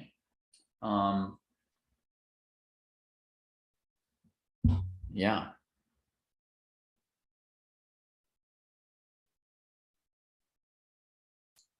D4.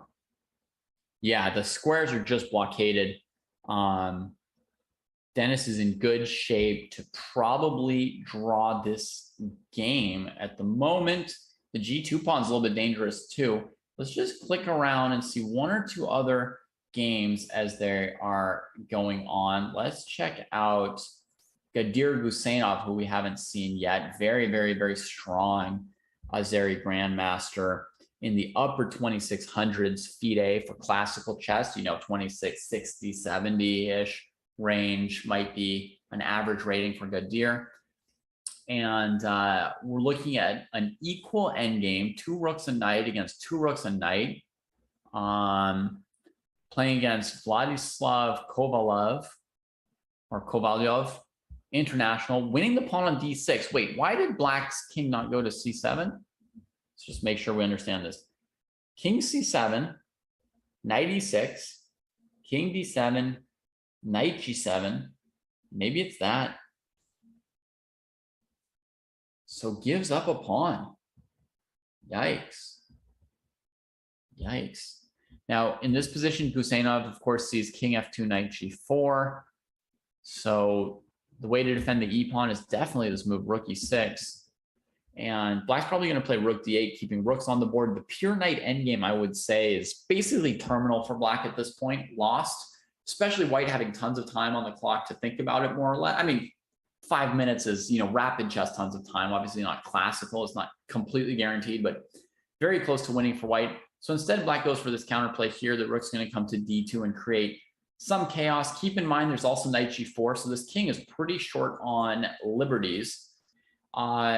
White can't really defend this very easily. You could play a very passive knight d3 move here, but more likely, White's going to play something like, you know, h3, rook check, king h2, rook b1, rook e7. White's basically going to counterattack with the rook on the 7th rank. There we go, h3. I didn't know specifically what was wrong with rook e7, you know, knight g4 or rook e7, rook d2. I didn't calculate it. I just had like a feeling that this was a position where you make way for your king first, you allow the counterplay, and then you counterattack with rook e7. So that's what we're going to see. Black's going to gobble some pawns, White's going to gobble some pawns, and we're going to get one of my favorite kinds of endgames, a race endgame, folks. We're going to get White with 2 passed pawns on the king side and this random e-pawn, and Black's going to get a couple of passed pawns here on the queen side, start running those, and it's going to be very, very tactical. We see Gadir having a think right now, and he decides to try and completely unseat this knight before going after pawns. This looks nice. Is this knight going to have any kind of life on f4 maybe? Because otherwise Black's busted. You know, if this knight's headed to like g8 or something, Black is going to be completely dead. Here comes e5, sends the knight over there. What is Gadir's plan here? I wonder, is it rook f8 now? No, it's just the check here. King b6, rook b7 loses, so the king has to come back. And now what's he going to play? e6. Oh, he's just trying to promote that pawn. He says you can come to f4 for counterplay. You can come back to f6 to sack for the pawn. But either way, this e-pawn, he predicted it was going to be a race. And he said if it's a race, he just needs one really fast runner. He doesn't even need to make 2 connected passed pawns on the king side. That was really instructive to see that e-pawn tearing up the board.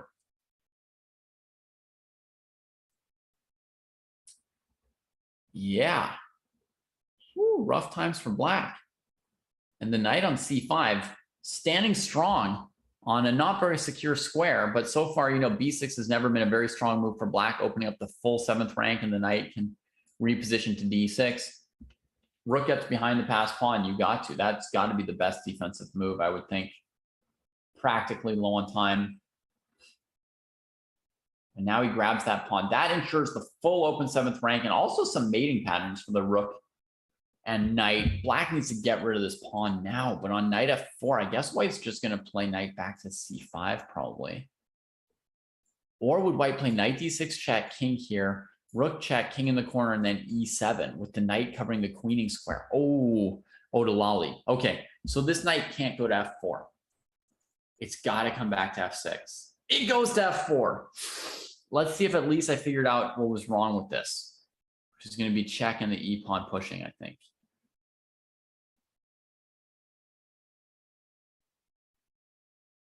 Now white's having a think about it. Well, might as well. You've got 3 minutes. This is about as critical as a move can get. And now, oh, e7 knight g6 is what you have to calculate, right? e7 knight g6, and then if e8, rook takes e8. Ooh, trickery, trickery. Okay, goes for it. Knight g6 comes in. Now, what's the play? I mean, you could go e8, rook e8, knight e8, king b7, knight g7. So with the rooks, keeping rooks on the board. I mean, that knight ending was close to winning for white as well, but it feels weird to trade your better rook for their worse rook.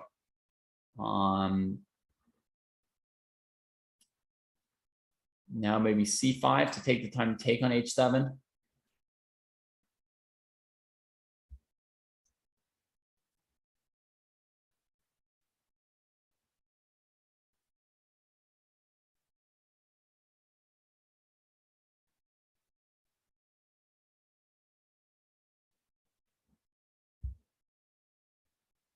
c5, there it is. Black keeps the h pawn for a while. Sure, fair enough. That pawn can be defended for quite a while on h4 by the knight. So white's got to break black down. On rook e7, black plays knight e7, and then the knight's not needed for this pawn anymore. Okay, b6 is pretty good. It gives you like non-stop tactics. Anywhere black goes, you can fork them. We gotta like do like rook f7 to f5 or something like that here for white, I think. Maybe g3 could be interesting too. If knight takes h3, then I think king g2 traps the knight. If I'm wrong, then g3 is really not interesting, but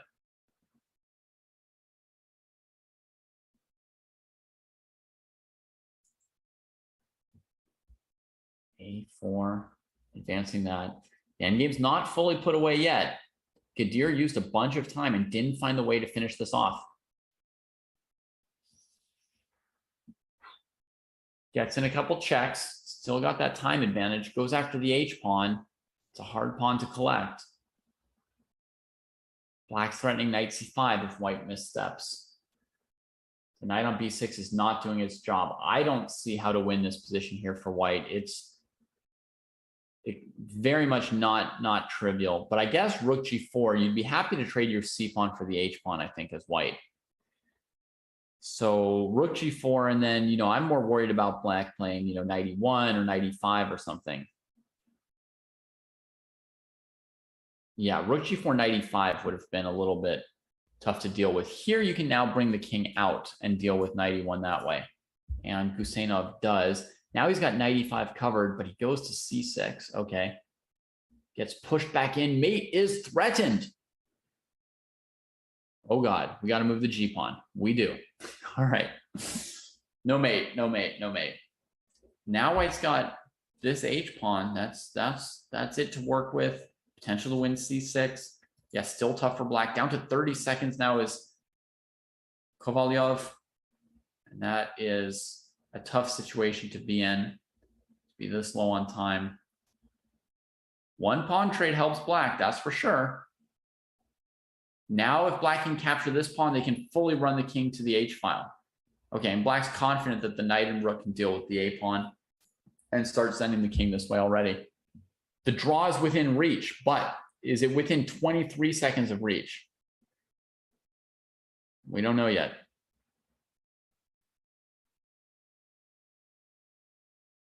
King heads to g5. The knight rushes back as fast as it can from taking the a pawn. Black's close to saving it, but now down to 15 seconds. What was the plan on King G5? I don't know. Oh, 9 seconds. No, Rook takes F7 wins here. No, Rook H5 check. That was clever. Knight F7. Very, very good.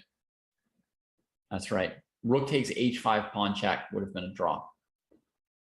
White throws in a check. King G4. There was Rook G5 for a second. Now there's Rook E7 winning the knight. White doesn't find it with 40 seconds, but he's just flagging Black. That's all he's doing. Yeah, fair enough. Fair enough. You got your flag. Rook takes F7. The knight would be pinned, so it wouldn't work, but White just lets the flag fall. And Huseynov moves to 5 out of 5. See what else we've got. Aram Hakobian won that endgame. Wow. Won the opposite-colored bishop endgame. So it might have been instructive for us to keep following that as well. Let's see if I can find it by going back to the games that I was on, maybe here. Okay. There we go. Found it. I found it, folks. Let's see how White wins this opposite-colored bishop ending, because it looked like Black had definitely played really well to get back into this one. This is where we left it at G6. White took, which is logical. And what does White have to win here? The E5 and A5 pawns. And the G2 pawn is restraining White, basically. Okay.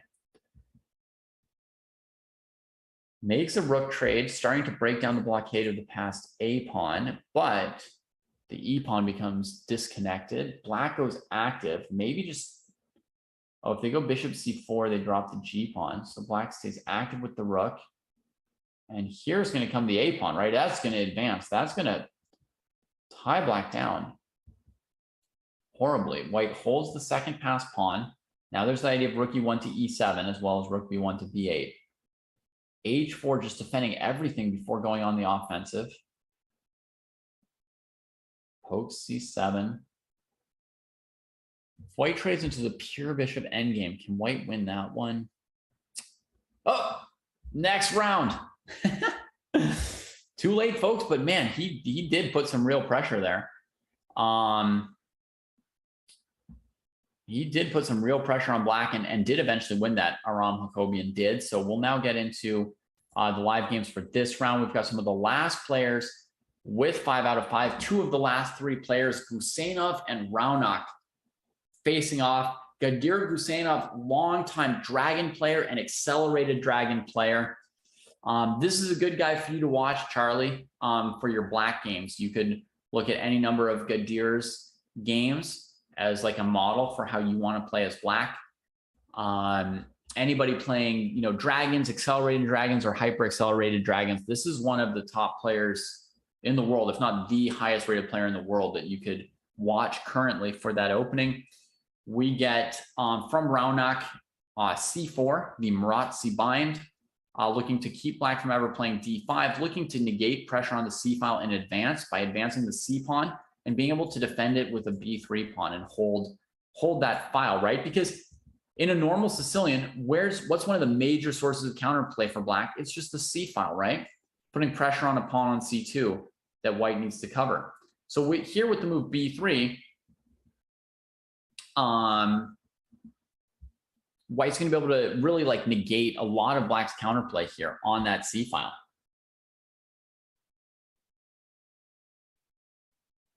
And it looks like there's some discussion in chat on Little Rag, who we watched playing earlier, and whether or not Lil Rag cheated. And I would say we defer completely to whatever the chess.com cheat detection team figured out there, right? If Lil Rag's been taken out of the tournament, then that's probably how it is, we took that break. Chess.com needs to police an event like this. There's never been $1 million, live open tournament online before, right? So, Chess.com's verifying people so they know who they are, and then doing cheat detection. And you've got, sort of one chance with your reputation, one chance, and that's it. So anyway, here we are. Raunak versus Gadir. Raunak, I would say, one of the top 5 most promising up-and-coming young players in the world as far as, you know, who's going to be a super GM in 2 to 3 years down the road, who's going to compete for the world championships in 5 to 10 years. So, yeah, his username always used to be, I think, ChessChamp 2005. And now it's Raunak Sadwani 2005. That's his birth year, folks. So you can figure out how young he is. So, yeah, chat, you're being asked to not further discuss what I just told you about. That's kind of the final word about it. We're deferring to the fair play team. They're working hard. They're brilliant professionals, right?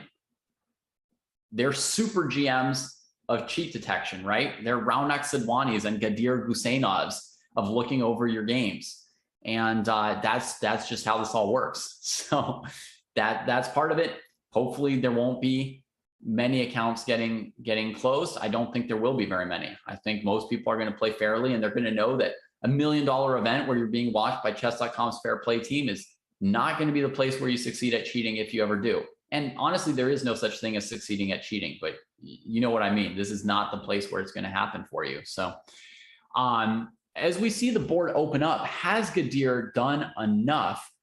Is he breaking out with a fine position? Generally, Black wants to break out. A3 looking to undermine the knight. He is hitting Raunak with all the dragon moves now. Not recapturing on D6, no rush there. Keep our eyes on the undefended knight on D7, but right now he's saying, you know, pawn on B2, bishop taking on C3. He's threatening to just win the game right here. I'm going to back up just a moment. They've got 7 and 8 minutes. They're playing way faster than they need to in this phase. I'm going to slow it down for us a little bit so that you guys know what position are we actually talking about. What are we dealing with here? So it was in this position Raunak who decided it was time to break open the position. Seeing that a bishop trade was going to leave D7 hanging, he thought, I can go here, and after trades, Black can't take on E5. So I'm shutting out the bishop on G7, and I'm cracking D6. But Guseinov said, like, I can leave this tension as long as you want. You left the C pawn undefended, so you're the one who's going to be wanting to like do something about the D file, and whenever you do, this guy springs back to life. This kind of tension, it never lasts forever, right? The bishop on G7 is never blocked out by this. It's just sort of controlled for a moment. It's controlled for a moment, but it's like it's on fire. It's being felt, you know, nonstop. And I think this sequence is just not going to work for Raunak. So I'm going to say like E5 is just a mistake because of this pawn hanging. And you know, the normal thing you want to do with white is B3, but you can see Black's already advanced the A pawn. They're well poised to do it. Pressure on the knight. You know, queen on B4 is going to be very strong, pressuring the B3 pawn. Guseinov, like I said at the beginning, folks, if you want to learn how to play the black side of the dragon, the accelerated dragon, the hyper accelerated dragon, the Maroczy bind, this is the guy to watch. Like, see how he positions his moves, right? He ran that A pawn right away, restrained the B3 move. And then once the A pawn was there, connects the rooks with the queen and doesn't need to leave this rook on the A file behind the pawn. He brings this rook to C8 so that this one can help on E8 or D8 as necessary to defend squares in the center. Right? And now he knows that this B pawn, that this C pawn, that he has the classic Sicilian pressure against it because there isn't this easy B3 move. So that's sort of the strategic lead into what happened. And now we're in the tactical phase. And let's see how Sadwani's doing on time here as he played many more moves. Here he played bishop to G1, defending the knight from the side. A takes B2, queen takes B2. So he holds on to the knight and avoids allowing a passed pawn on B2 defended by a bishop, which would be, you know, death more or less, right? So, but now Black's able to just take back on D6, developing the rook. And if you look at this position, Black's at the moment up a pawn with quite a lot of pressure here and, you know, active pieces. Now this bishop G1 is stopping back rank mates from coming in stray. And now Raunak's able to continue with tactical play, attacking the knight on D7 and leaving C3 undefended. Gadir plays rook C7, kicking the queen back. And she needs to go somewhere where she can defend this knight. But Raunak's thinking pretty hard. So there may be some problems with queen b3 or queen b2. Could it be rook e to c8 coming next that Raunak fears? Yes, it could be. This knight might just have no way to ever escape the system of pins that are being set up here.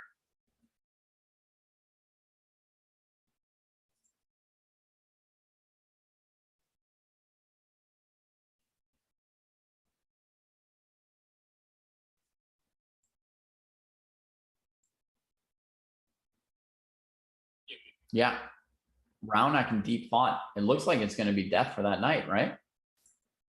Queen b3. We can try a variation. We put it here. If the knight comes here, it's just not enough defense on c1, right? So white still loses there. No counterplay, no comeback on that one. Rook c7 on queen b3. Every piece is defending the knight except the bishop, and it can't get there because this guy's on it. Rook c8. Does black have anything hanging that white can latch onto? Queen a4, queen b5, looking at this, but black trades it off. What about queen b5 instead of queen b3? We can check that move. And now the rook on c1 is just not defended. So rook takes c1.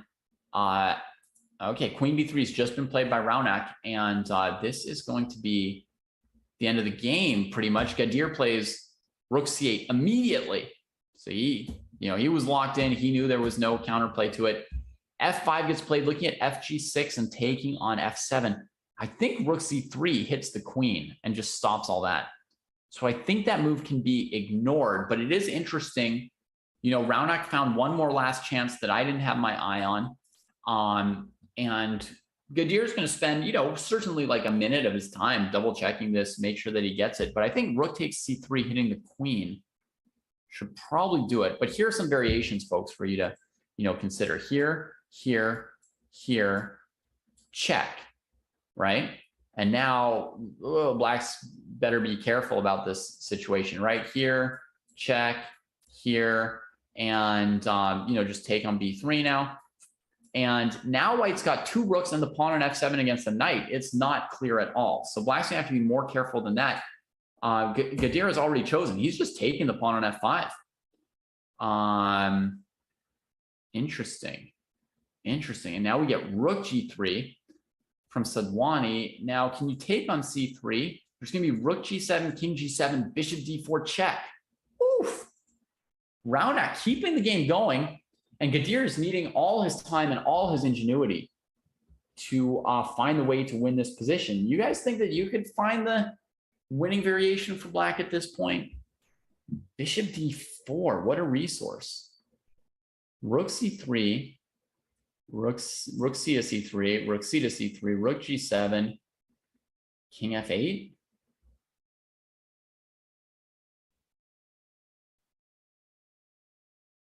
Queen b2. That doesn't quite do it.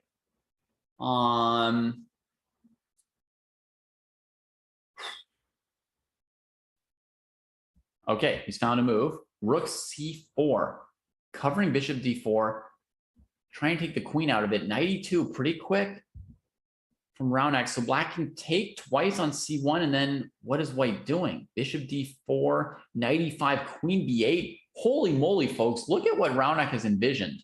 If black takes this piece, well, there's no bishop d4 because it's pinned. What's he going for here? Maybe queen b2? Like this? Hitting this and this, but black should be able to win with rook g1 at minimum here. What does he have in mind? There have been moves played. Rook c1, knight c1, and now Guseynov has thrown in the move f4. Another little tactical spanner in the works. Man.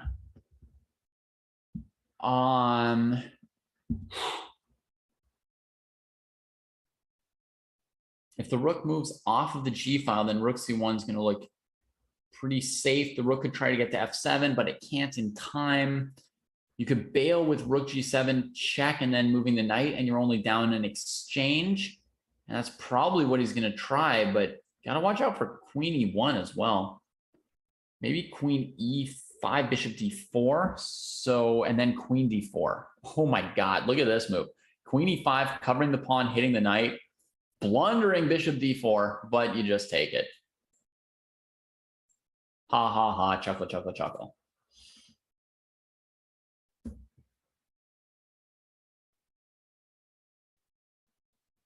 Goes to queen f5.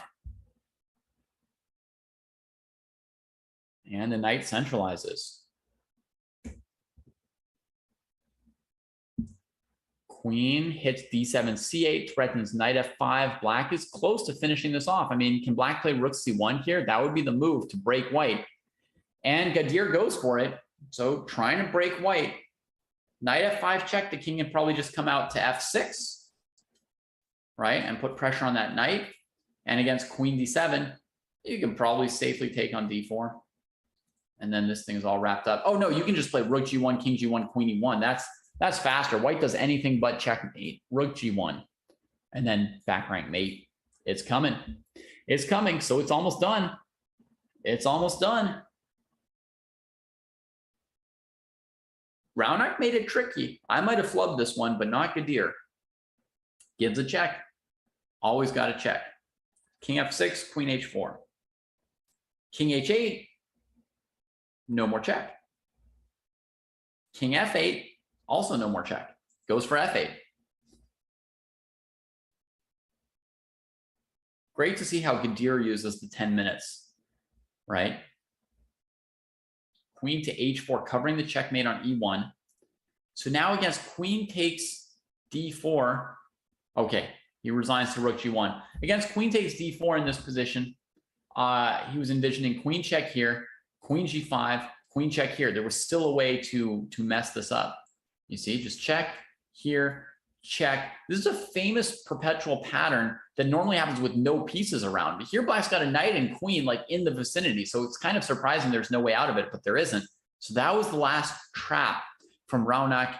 And Gadir just takes on g1. He'll be able to take on d4 with check, then move his knight to some defensive position on f6 or whatever, and go on to win the game easily. So Gadir moves to 6 out of 6. Let's see who else is at the top here. No one else has 6 out of 6. We've got Aram Hakobian with 5.5. We've got Grigory Oparin still playing, Jeffrey Xiong and Raunak with 5 out of 6. Let's check out this endgame here. It's opposite colored bishops. It is 2 pass pawns for white, 1 pass pawn for black, but all the white pawns are on light squares, and black currently has a fully operational and engaged blockade. So Oparin at first glance looks okay here. Oparin, by the way, folks, was in the second, third place playoff tiebreaker. I mean, I guess it's not a tiebreaker. It's an actual playoff. It's a planned playoff. It's not about a tie. Even if second and third are not tied, they play this. So we'll call it a playoff. He was in that playoff this morning against Eric Hansen. So he's been very, very close today. And here he's going a second time, running it back today. And what kind of a score do you think somebody needs with 130 players and 9 rounds? What kind of a score do we need to get into the top 3, let's say here?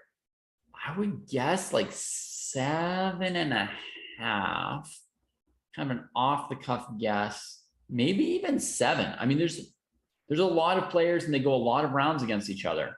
So it's okay to have a couple draws off of your tally. I think you can't play this looking like you need to go 9-0 and over pressing and losing some games.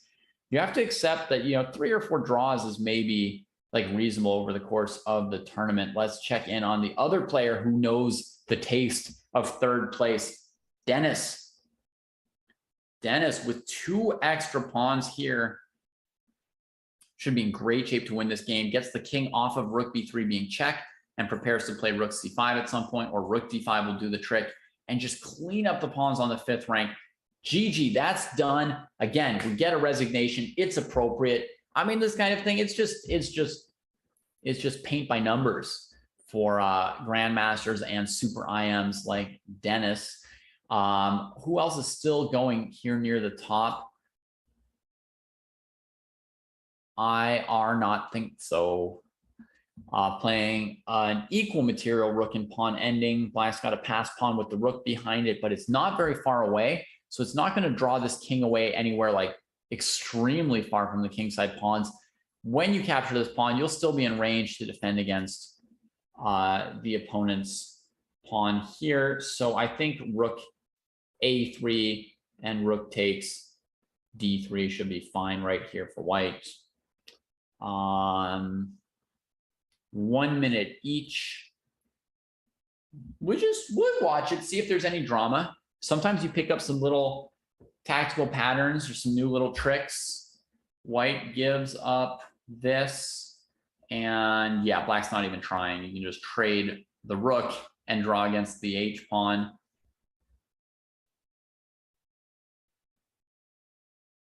Not sure why white didn't just sort of take on h5 and accept the draw there.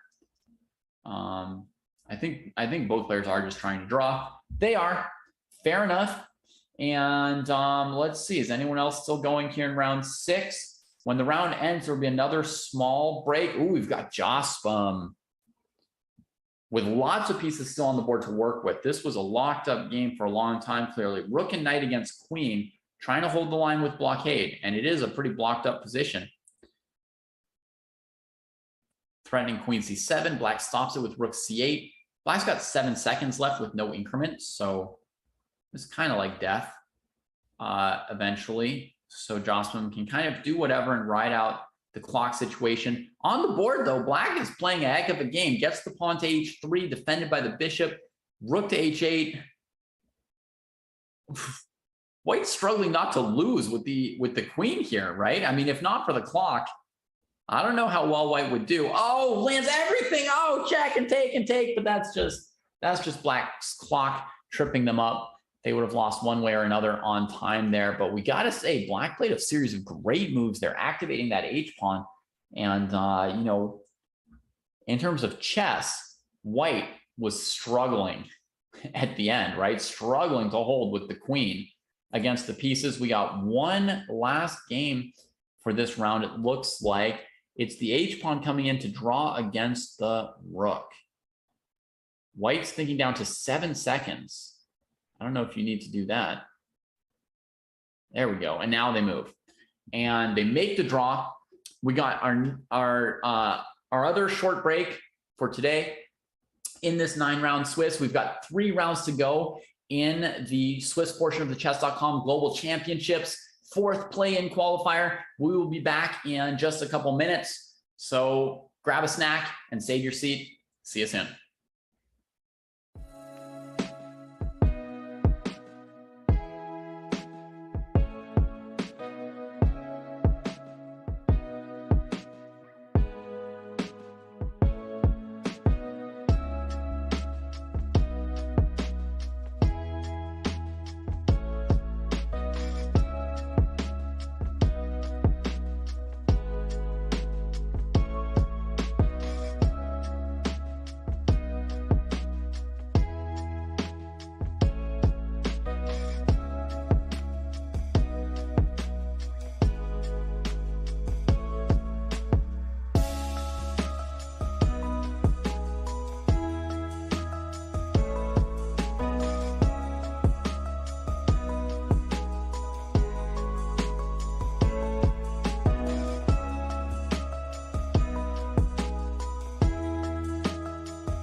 Denis Lazovic has tasted that playoff match and being so close to a spot in the 64-player knockout with minimum prize of $5,000.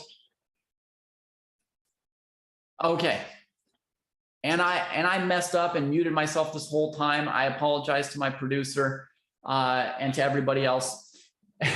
Here we've got Gregory Oparin. The reason we're tuning in next to this game is because, like Denis Lazovic, Oparin was one of the players who has tasted what it's like to be in the second to third place playoff, so close to that seat in the final, so close to that minimum $5,000 prize, so close to that maybe $200,000 first prize.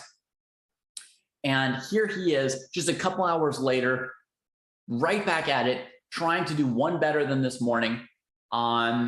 It's a big question if something like that motivates you or demotivates you, right? When you finish second to third, you're in that match, you lose that match. Like, do you feel like, oh, I was so close, I can continually finish in the top two and eventually I'll make it into one of these qualifiers? Or do you think that was my chance and I blew it and now I may never make it? It's hard to say which way it goes. And, you know, we'll watch him and see how he does. Here he's playing up against an untitled player, Vag Patre. Am I forced to root for black? Maybe so. I mean, Oparin has played for the California Unicorns. You know, he's I've got every reason to root for him. You know, as I choose which bias to offend everybody with.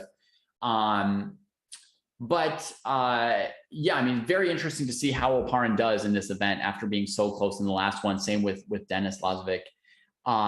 Here we've got a normal semi-Slav Queen's Gambit kind of structure.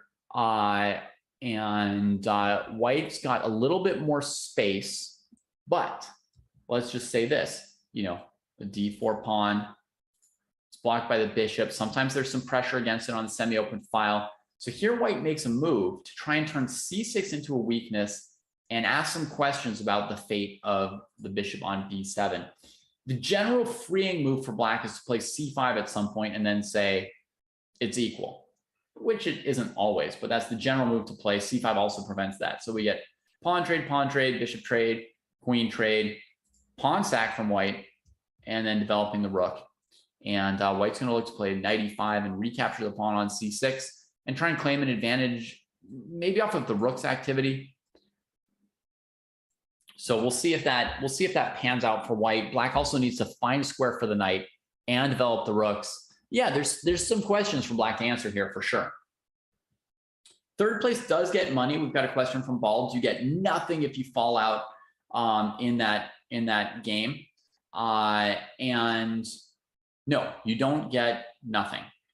There is cash prizes for the top 8 players and a cash prize for the highest non-titled player, which Vag Patre is probably in good shape for right now. So if you end up in 3rd or 4th place, you get $400. But you know, the minimum prize if you qualify to the knockout is $5,000. So definitely the qualification is the main prize.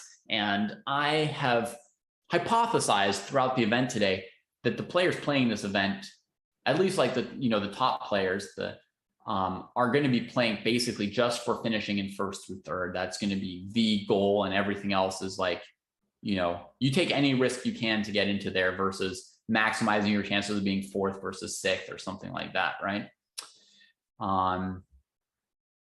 Okay, so queen d6 played, trying to hold the knight in place. Oparin plays queen c2, attacking the knight, and the knight is really short on squares, isn't it? Rook was covering d7. The queen is now covering e4. So this piece looks like it's headed to a6. Maybe it could bounce back through b4. Maybe that's not the end of the story for this knight. I imagine White's next move will still be knight e5 after knight a6, right? Knight a6, knight e5. Trying to win back the pawn on c6, knight b4. I mean, this is the kind of thing that they're calculating way further ahead at this point, because they've reached, you know, calculation phase, and this is what the position they're looking at. You know, do we need to cover this pawn? Do we have time to take here, or do we go knight d7 to c5? Knight to a6 has just been played, and White goes knight to g5. Okay, I got that wrong. Threatening checkmate, and on g6 we can now guess White's idea is probably rook d7, pressuring f7 while the black pieces are off on the queen side. Hey, that's clever, Grigory. That is quite clever.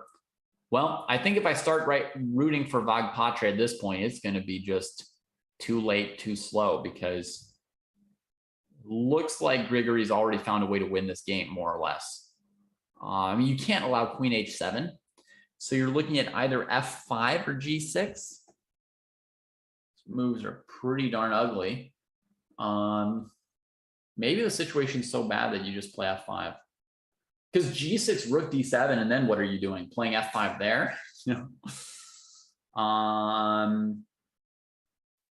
Let's see. I'm trying to make a crazy variation work, but I think it doesn't quite. But I was looking at here, and I wanted to now maybe play knight takes E6. That's what I was sort of calculating for fun, right? With the idea of then you switch over to here. But black has Rook F7, and the idea doesn't quite pan out. So knight G5, G6, Rook D7, and black, by the way, has chosen F5 just now. Or you guys can see that yourselves. Nice. So here, yeah, taking on E6, what isn't quite the knockout that I wanted here. But another idea for white is to maneuver this queen towards H4 and provoke more weaknesses, right? Queen E4 or C4 and head over there. Yeah, this is very, very hard for black to challenge. And yeah, so after thought, black went for F5, saying, you know, the situation's bad enough, this move is coming anyway, and now maybe you can play H6 instead of G6 and get the knight out of your face. So that's the reason to play F5, is not to then also play G6, but it's to try and kick that knight away with F6. And now we might see white play Rook D6 instead of Rook D7, sort of trying to bring the knight into E6. That would be ideal. We don't want this knight getting sent away, although that won't be the end of white's initiative. But the preference would be to bring this knight to E6, I think, now, and win a pawn, right? And crack open some of the center. So candidate moves for white: Rook D6, Queen C4, Rook E1, yeah, Rook D7, sure, technically a move. Maybe more than technically a move. That move threatens Queen C3. That one goes up my list. I'm about Rook E1 because you're giving up an open file, and black can turtle with Knight C7. So I'm feeling Rook D7 here anyway. That's what I'm feeling. Rook D7 with the idea of Queen C3. That looks pretty killer. Oh, he's played Rook D6. Okay, the first move I thought of before, Knight B4, Queen D2. So again, the idea is to play Knight E6, and that this Rook is sort of restraining these black pieces from coming back.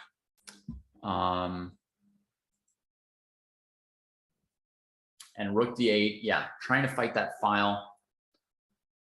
Fighting files with files, right? You got to sometimes. Now, what does white have here? If Rook D8, nothing special for white. So maybe Knight E6, Rook D6, Queen D6, and then black would be looking at Knight D3, Queen D3. Well, I'll put it on the board for you folks. I'm thinking about taking this pawn, and then if takes, black could try and throw this Knight D3 at us, right? Hitting some squares, but I think white is absolutely fine taking here, and then just, you know, saying like, hey, open position for your king. You know, Rook, Bishop, right? And these pieces are worse placed. I think a very, very simple solution like that is going to be pretty good for white. So I think that's kind of the main idea. Here would be Knight E6. What else can we do at this point?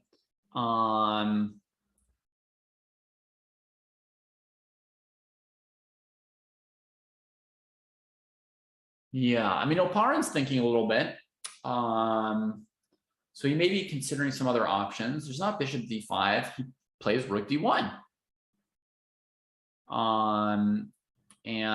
Okay, so he doesn't take the pawn just yet. Increases pressure on E6. Stops any Knight D3 moves.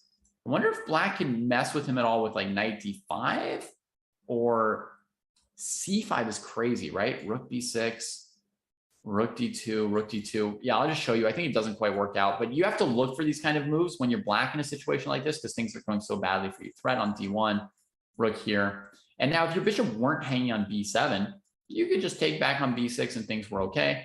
And in some situations, bishop takes g2 might save you here, but white has just an absolute kill with rook e6. And you're done. They saved the rook, but with tempo, threatening back rank mate. You take the rook, you're mated on d8, you run away with your rook, white takes on g2 with a full extra rook for nothing, so just done. So there's no c5 here, but it's the kind of idea you have to look for black. You really have to be creative in a situation like this to keep it going. Black has just played knight d5, by the way. So here on knight e6, he would have rook takes d6. So white now took with the rook to stay up a pawn, knight f6, unveiling this attack, sort of, but I mean, d1's easy to defend, and we can also just play rook e8 for white, which is what I would expect from Opara next. He could also just bring his rook back to d6. He had no problems with that. Okay, he trades. Now, material equality is reestablished, and black still has the separated pawns, the bad bishop. Remember, we were supposed to always be willing to sack this pawn. Interesting. Queen heads towards c4. Black's going to probably just block it with knight d5. Oh, white was also thinking that f5 would be a lovely pawn to grab as well. So that was part of white's thinking. Throws in the check. Black's going to need to play knight d5, right? Or can king h8 be played? King h8, knight f7, king h7. No big deal. All right. Black blocks with the knight. The game continues. Rook takes d5 is probably refuted by rook e1. I'm not 100% sure, but like, whoops. Okay, knight f3. That's what I think white is going to play, but I'll just say like this move here with the idea of takes, takes and some kind of tactics, just rook e1 takes all the wind out of that, right? Now your bishop comes back and you can't even recapture on d5. So instead you might as well resign. So knight f3 is played and the knight's going to try and get back into the game through one of these squares at some point. d4 and h4 most likely. Bishop a6, the bishop tries to come out. Black has avoided losing so far. Good toughness from Bagpatre. And do we have a result yet for Guseynov? It looks like Guseynov has already drawn this round 7 game. So Guseynov might be at a phase where he might feel like he can consolidate his lead with draws, but it's still not, it's still not guaranteed a top 3 finish for Gadir. Half a point more than the field. So we'll see where it goes. Queen d4 gets played, and look, black got to play an endgame, or white has to play an endgame to try and eventually win the game.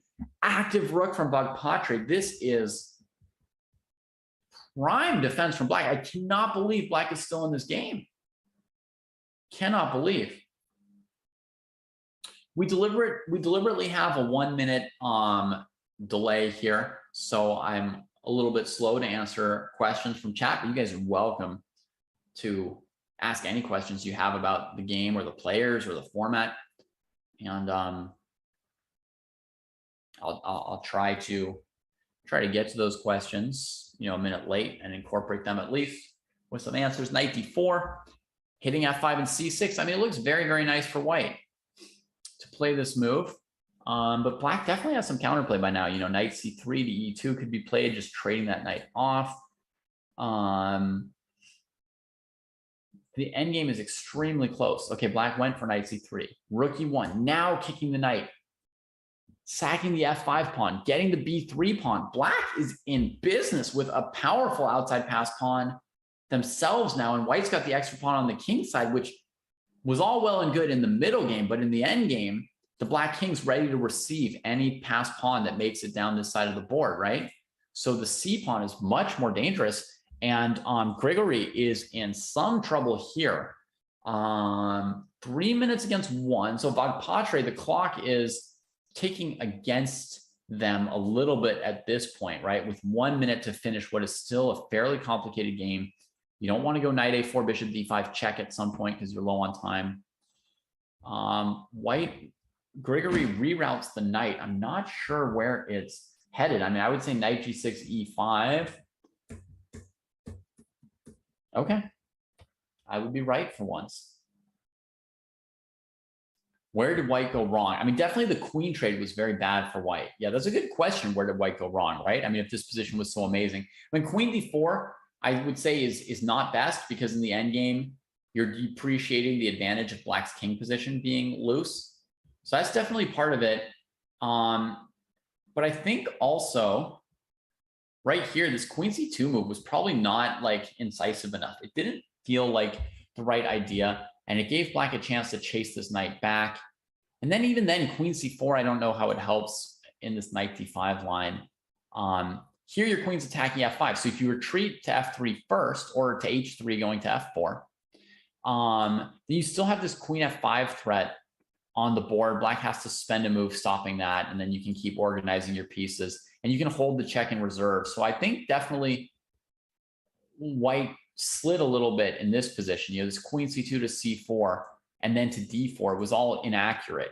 But, you know, what the right move was for white, not obvious, you know, and you know, very, very, very, very hard to call. So let's get back to the present position we were about here. Oparin is activating the pieces. They're kind of massed around black's king, but maybe just giving a perpetual. No, he plays f4. He's going to try and build a mating net here.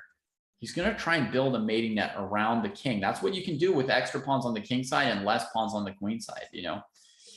Now, does he have enough to checkmate? It's going to be a nasty checkmate. Does he have enough to flag? Maybe. Maybe the mating net will be just good enough to flag the opponent. Knight g4. He throws in extra moves, repetitions every time he can to extend the game, since there's no increment. A little bit evil, but there it is. And then, yeah, h4, g4, g5 with bishop d7 maybe could be a checkmate. Now we get rook b8. And he collects one of the pawns on the queen side. He plays the whole board. He plays the whole board, and Vagpatre's now got 20 seconds. Goes for some pawn trades on the king side. It's very, very hard. Vagpatre is looking to just try and simplify the game out before they completely run out of time here. But it's unlikely that they'd be able to. Bishop f3 check, king g7, and the f pawn moves forward. Now there's rook g4 to g6.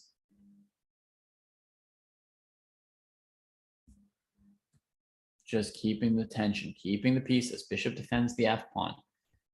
Knight e4, centralizing, and maybe looking for some perpetual checks of your own for black here, right? White grabs a pawn, the knight heads to f3, from which there are a lot of strong patterns, but Oparin just gets the king out of there, just avoiding being trapped on the back rank with any kind of perpetuals. And now, oh, clips another pawn in time trouble. Now the knight's badly placed. White's getting ready for back rank mate. The f pawn's going through, rook h8. And not only has Vagpatre run out of time, but Oparin has actually outplayed him during this phase. So the time disadvantage, counting on the board as well as off the board, costs them the game. And Oparin moves to 6 out of 7 as well, just half a point out of first place, along with Jospin. And Denis Lazovic has just won the games. We've got 2 former third place finishers here breathing down Gadir's neck. They probably don't want to repeat the experience of playing the playoff, right? They probably just want to get first place if they can here. We are at 106 players, so 20 players who can no longer win the tournament have decided to call it a day and save up for the next time. And that is the end of round 7. Looking at everybody with 5.5 points, there's 11 players with 5.5 points or more. I would say definitely all 11. Oh, there's, yeah, I would definitely say all 11 of those players are well in the running for the top 3 spots. Could a player in 5th place still make it? Perhaps. Perhaps if they won both games, they could get into 3rd place on tie break, something like that. You're gonna need 7 to 7.5 is my feeling. Now let's quickly go over the format of what it means to be in that 2nd to 3rd place situation. For the players finishing in 2nd and 3rd, the situation is this: only one of you will advance to the knockout. The other will have to keep playing qualifier, stuck in qualifier hell with Grigory Oparin and Denis Lazovic Let's see if 3 weeks from now they're still playing these, getting third place. But here's what it looks like for second to third place. They will play a match, 2 games of 10+0, same time control they've been playing all day. If you win the 2-game match, you're in. If you lose the 2-game match, you're out. If the match ends tied 1-1, then they play an Armageddon rapid game. And here we've got the bidding system, which I love. Basically, each player says how much time they would want to play black with draw odds. Like, I'm willing to take black and 9 minutes and draw odds. And the other player says, I'm willing to take black and 8 minutes and draw odds. Whoever bids the lowest number is the one who would get the black pieces. So they'll get the black pieces, they'll get the draw odds. The other player will get the full 10 minutes and white, right? Yeah, that's that format that we will be seeing soon. It's going to be really exciting for us, perhaps nail biting for the players in question. Because if you think about it, that 2-game match or that Armageddon, if the 2-game match is tied, that's like a single Armageddon game for $5,000 plus upside, right? $5,000 plus a chance at hundreds of thousands of dollars. So that's going to be a really big game. And maybe there's some nerves, or maybe the players are so used to these high pressure situations, if we've got professional players going at it, that they're just used to forgetting whatever is at stake and just playing the game. Some of them, maybe. We'll see. 2 rounds left to go to see who will finish at the top. And here we've got Gadir Huseynov, half a point out in front, playing black against Denis Lazovic, who's got that experience of finishing near the top of these as well. And we'll see what kind of a kick he's got in the last couple rounds. Huseynov is going to, generally in this structure, we say that black wants to play c5 to free the bishop and get rid of a potential weakness on c6 and a potential strength for white on d4. So that's the main plan, is to try and play c5. Sometimes you'll see white play b4 to lock that down, and then you get a5, a3, and a fight over the b4 square. Black can play knight d5 to attack that point. Other times we'll see black strike with e5 and leave the pawn on c6 for a while. Try and trade the e pawn for the d pawn, and then later activate this queenside pawn majority, even though the c pawn is backwards. Here, the move a5 gains space on the queen side and stops b4. Good, healthy move from Gadir. And we'll see what white's got in mind. a4, right. I was just going to suggest knight e4, but a4 is like a way, if you want to play knight e4, sometimes you can get a better version of it, right? So the idea on knight e4 is you open up the file for your queen and rook, your heavy pieces, to control c5 and maybe to pressure c6. And you want to bring your bishop to e4, which can sometimes stop c5 forever. If you play a4 first and get black to push b4, then you get this extra use of the c4 square, possible weakness on a5, and then you do the same knight e4 idea. So that's what we see Denis doing here to put a little pressure on Gadir. He can play knight f6 to extricate this diagonal, but then his knight doesn't help control the key weakness on c5, right? So you're like, I can't play c5 because of my bishop, but if you play knight f6, then you don't have control over c5, so you can't play c5 either, right? So that's what's going on here. We get rook c8, knight d2, looking to maybe bother this a5 pawn. Oh, the knight's going to b3, probably not c4. You can attack a5, control c5, the blockading square, and support the center pawn all at once. The only thing is, taking the knight off of the e5 gives black e5. So that might be the move for black to try. No. Huseynov just brings the queen to fight for c5. And you can see he does not expect knight c4. Otherwise, he would not have put the queen on b6, right? He clearly thinks knight b3 is coming. But now knight c4 does come, encouraged by the tempo. And I like the idea of maybe h4, h5 at some point here. But yeah, I mean, you can't argue with developing the rook first. I mean, mainly white plays around restraining this move, always being ready for it. Okay, h3. This was my first idea, and then I thought, why not just go h4, h5? If we're going to spend a move on h3, so the bishop's got to retreat and the king's got to retreat, why not just throw the h-pawn at black, right? And see how they respond to prodding. Yeah. Okay.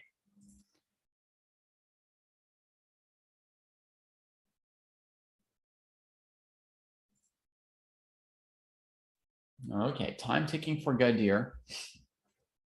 If c5, bishop b7, queen b7, knight a5. Doesn't look good for black, right? So the bishop is technically defended, but I think c5 is still off the table tactically for the moment. And not only that, it's going to be very hard for black to find a move where you can play c5 and white doesn't have d5. Black goes for it anyway. And Dennis picks a pawn. Yeah. Pick a pawn. Why not? Because black's going to play queen a6, and then when the knight moves, play cd4 with the rook sufficiently defended.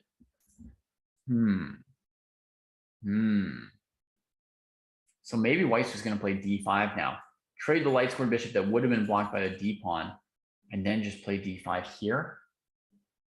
The knight on c4 is strong, and you can roll the e pawn next. Looks like a solid advantage for white with d5. Should we double check the calculation here on knight a5, queen a6? No, Buzz, no untitled player. Oh, sorry, he's already played d5. Yeah. So no untitled player has made it through one of these play-ins just yet. So far we have had GM,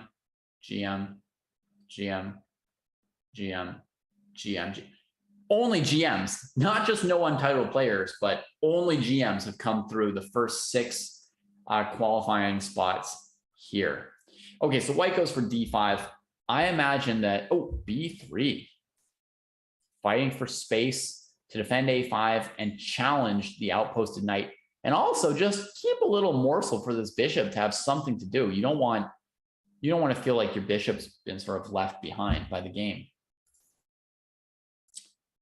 The format is a Swiss tournament, 9-round Swiss, so you cannot play against the same opponent twice during the Swiss. You can play somebody in the playoff that you played during the Swiss. You can finish in second and third, and it's very likely, in fact, that the players finishing in second and third will have been paired with each other at some point in the last few rounds. And so that will be one rematch that we will probably see at some point today.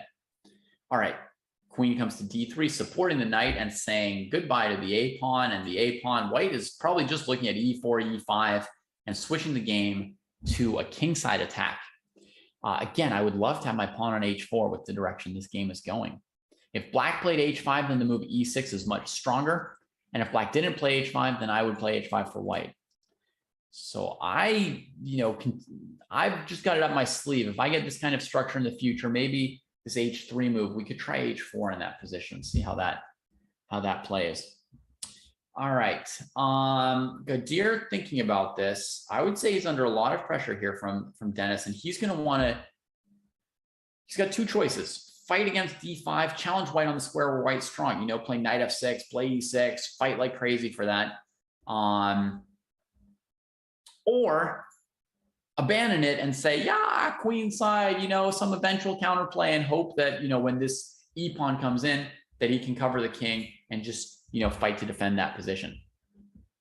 Well, Corey, even being a GM is no guarantee that you are going to win this tournament, right? There's a lot of GMs not winning this tournament. Dennis Lazovic is an IM and has been very, very close to qualifying. So if Dennis can pull this out and qualify in today's event, Dennis will be the first non-GM to qualify, and that'll be a nice feather in his cap to go with $5,000 minimum in his pocket. He's got Gadir thinking quite hard here. He's giving him a really heck of a tough of a game. What would we do if we had to defend this as black? You could go queen a6 with the idea of knight b6, just looking to trade some pieces. But he plays the queen b4 angle, so he's got the option of saying, counterplay with queen a4. He also could still play for knight b6 in some scenarios and try and sort of trade some of the material off for white. And, full marks for Dennis on the speed here. Sorry, e3, e4.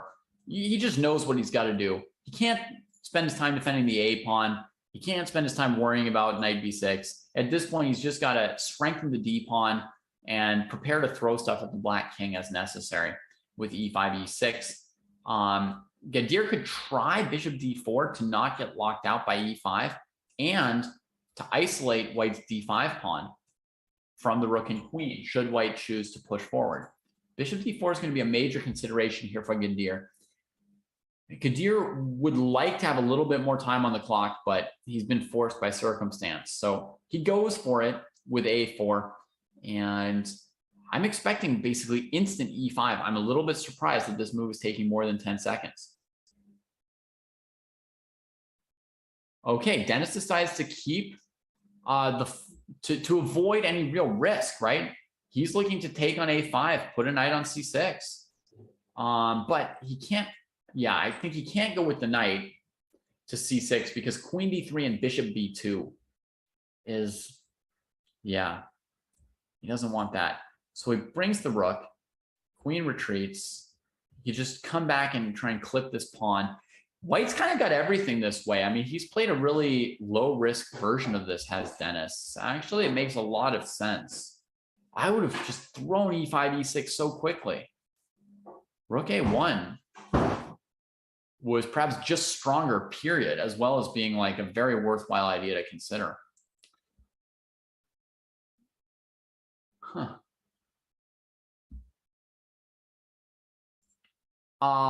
Yes, Bald. This tournament was initially called the Chess.com World Championship when it was first announced. And then Danny Wrench had a phone call, which you can find on the internet. It's out there. It's published. He had a phone call and he talked to FIDE, and they, you know, tossed around a few names, you know, Universal Champ, you know, Chess.com Universe Championships, etc., Planetary, etc. And they came up with Global. And so that's the new name, which they're sticking with. And now the acronym is CGC. So the order is Chess.com Global Championship. There's like an icon and everything. I think this version is for real. As Dennis picks up an extra pawn and Gadir Guseynov is on the brink here. I told you a half-point lead was no guarantee that Guseynov would even finish in third place, right? I mean, this is a battle and everybody's gunning for the top. Nobody's going to just let you draw out if you're ahead of the field, right? Everybody's going to try and take you down because they need wins so desperately. If you're in a situation where you want a draw in this tournament, you're the only player who's in that situation. So no one's going to give it to you, right? There's nobody out there who wants that draw with you. By the way, targeting e7, clever. And if f6, one idea he has is rook b6, hitting the queen, and then just win the pawn on f6. So this may not be available. The knight's covering the e5 pawn.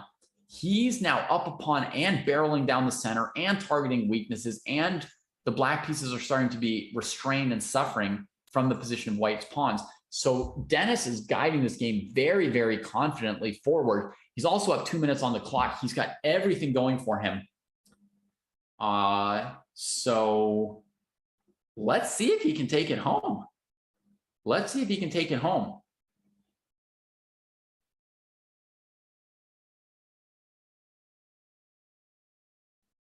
Hey, you can judge for yourself what kind of a conversation it was. You know, as I said, it's out there for you.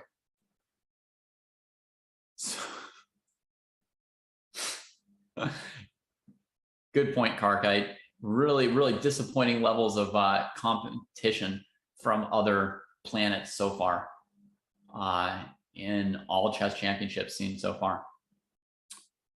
All right, so we get a single rook trade from Dennis. Again, he's playing in a very, very safe way. And at some point, like it or not, Guseynov's going to have to actually play faster here, right?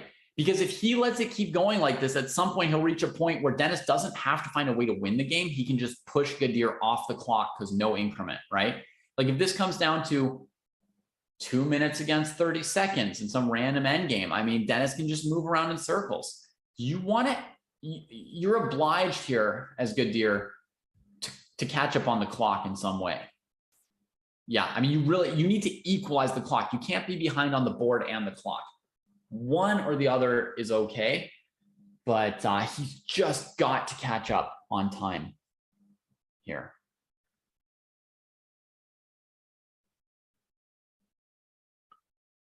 Rook d3, just very safe moves from Dennis as well. I think he's got in mind that, you know, one direction he could guide this game that would be easier than finding a knockout is just to guide the game nowhere, right? Make it last as long as possible without reaching any decisive tactics. as long as Gadir is willing to spend a second or two on these moves, right? But don't make it too obvious. You know, don't just play king h1, king g1, king h1 and let the opponent know that you're not doing anything. You have to play moves that look like they might be doing something. Queen c5, bishop e5. Yeah, h4, h5. That's what I wanted all along. Yes, sir. Yes, sir. And I like the move bishop f4 next if black plays h5. Just a little move introducing e6 and queen c5. Just a little something for black to worry about. And I like my e-pawn really, really overprotected. That's how I like my e-pawns. I don't like this. That's a tiny little move that kind of says you're kind of weenieing and hoping your opponent just runs out of time. Bring it back. Now, this move was strong, and it's still strong.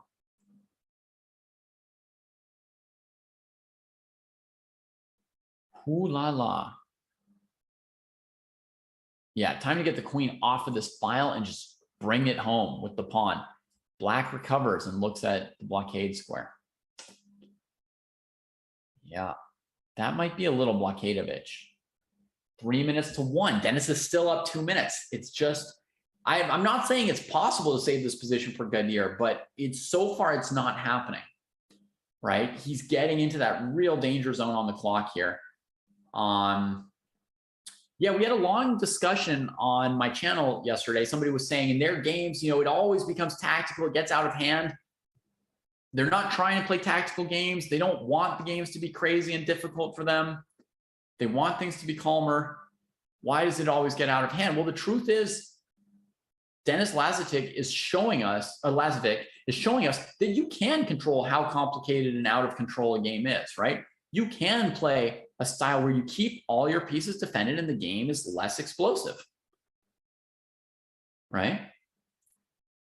Yeah, Dennis definitely knows how to turn on the heat, but here it's impractical to do so. So Dennis is playing it supremely practically, and it provides a guide for the rest of us on how you can play these games in a safer style. Whoa, Guseynov going for something here. It looks like death for himself. Knight e5, what's the plan? f6? Holy caramba, there's no way that could work. Pawn takes e7, threatening to take a piece on f8 with check. And now there's no pawn to f6. Black's lost control of f6. Oh my God, he doesn't even take the hanging bishop on e5. He goes to the back rank to queen the pawn. I don't know what is protecting that bishop on e5. It's queen a1. It's queen a1, David, you fool. Okay. Dang. Guseynov, that's impressive. That is downright impressive. White goes for the trade. What's coming next? Queen d5 to d8. Just a simple queen centralization. Ramping on some pressure. Man, I missed that. Queen a1 to e5. That would have helped to sort of like simplify things a little bit for Gadir and get his queen nice and centralized. Now white should be the one with the centralized queen. No, white goes for e5. After all of this, so they're going to hit queen a8. You saw Lazovic stop and really calculate there, right? Whew. Killer. Killer. Found the moment. Queen a8 that's the game. That's the ball game. That's the board game. He takes out the leader, the early leader. The last perfect score was Gadir Guseynov before a draw in round 7. Now he's lost and the tournament is wide open for everybody. Is anyone else still playing here among the leaders in round 8? No. So these are the standings for the top 8. We've got a bunch of 6.5s, a bunch of 6s. Yeah, we definitely have 14 players in contention going into the last round. And Denis Lazovic is going to go into the last round in first place. That means Dennis is going to want to draw, and whoever Dennis plays is not going to want to draw, right? So there's only going to be one person at a time in this format who's ever content with a draw. Dennis is going to have to play black against somebody bloodthirsty and is going to have to at least hold a draw to finish in the top 3. Let's take a quick look at the prizes for today's event. Of course, as I mentioned many times, the qualification is the biggest prize, but we've got 850 for first, 600 for second, 400 for third through fourth, 300 for fifth through eighth places. This is basically, they're not aiming for this money. This is consolation money. It's thank you money for putting on a great show. And it's just chess.com liking from a certain perspective, folks, I know you're going to say it's a business. Why would this be the case? Chess.com has always liked giving money to professional players. That is part of the point of chess.com. It's trying to support and be a great place for everyone in the chess community. And some people need lessons and other people need money. And so chess.com wants to provide money to title players. So that's why it's throwing some money into those other positions other than the qualification. And look at the prize fund for this knockout. I mean, almost $1 million right there. $200,000 for first place, a prize like you won't see anywhere other than the World Championship match, as far as I know. 100,000 for second. And the players who are qualifying, as I've mentioned many times, if they get knocked out in the first round and finish in 33rd through 64th place, that's a $5,000 prize right there. That's the minimum prize for qualifying today. So that is the main thing, is that qualification. You guys can see the crazy amount of money there. And that prize fund is not just chess.com giving away money to title players. That money, in my view, is making the event insane and crazy to a level where everybody wants to participate, right? So out of that $1 million, you're getting a great show because everyone wants to compete for that. But the money today for 3rd through 8th place, I feel like that's chess.com just saying, like, we want to be giving people some money here and there. We want people to have like a positive relationship. We don't want it to just be like heartbreak to play in these events and finish in 4th and finish in 6th and finish in 4th. Like, you don't want strong GMs coming away from this with just purely bad taste in their mouth, trying to make this, you know, a great event that contributes to the whole community. So anybody with 6 out of 8 here, like XVPS, Jeffrey Xiong, they're really on the outside. They're needing a lot of draws between the 6.5s and a win for themselves and great tie breaks. This is more about the 6.5 players, and most of all, this matchup between Chesscom, who has not led this tournament at any point, has fought his way back up and has control of the tournament in his hands right now with the white pieces against Denis Lazovic. If he can take out this super IM, then, you know, he can keep the GM line, right? They can keep any non-GM from qualifying for one more day if Chesscom can keep Denis down. Denis throws the Berlin at him. That's a famous choice of people who want draws, right? Why do we care about the top 3 if only 2 qualify? It's a very good question. The reason is that this Swiss is not the end of today's match. After this 9th round, there will be a playoff between 2nd and 3rd place. So that ensures that that 2nd place is not based on a vagary of the pairings, a vagary of the tie breaks. It's also ensuring that you guys get an extra hour almost of top level exciting content. We are going to have a match between whoever finishes in 2nd and 3rd between each other for that 2nd place spot. It's a really cool format. It's the kind of format you would expect Greg Shahade to have thought of. It should be very exciting. Denis Lazovic with a great start, perfect opening here. I have never seen anybody win this position here. I have seen it in probably about 6 GM games, this position. No, let me add to that. 10 GM games, I think, that I've seen this position, and every single one ended in a draw. Many of them, most of them, all of them, white never even threatened to win. They just kind of like both, you know, made some moves and then agreed to a draw. So this is a great start to the round for Denis. And look, he's got all his time. He's got a pristine position. What are you going to do, Chesscom? Martinez Alcantara. Anyone who doesn't know him, one of the top blitz players on chess.com. We see him in all kinds of events, from the Junior Speed Chess Championships to the Titled Tuesdays to the Rapid Chess Championships and now to the Global Championship. This guy is a force, but I mean, Denis is just following standard plan here. You fianchetto the knight to get it out of the way of E8 where you want to put your rook. When white's got this nice light square bishop, you just challenge it at any time with bishop f5 defended by the knight. And then you bring the rook over here and it's all equal, all even Steven. Oh, queen b6, a real deadening move. And now, you know, king e8 and rook e8, the knight is covering bishop h6 and bishop d6. So I don't even know what white's doing. I think you trade the queens to stop queen a3, and then you just play for rook e8. This game is dead. This game is dead. No one can stop the IM. Oh, man.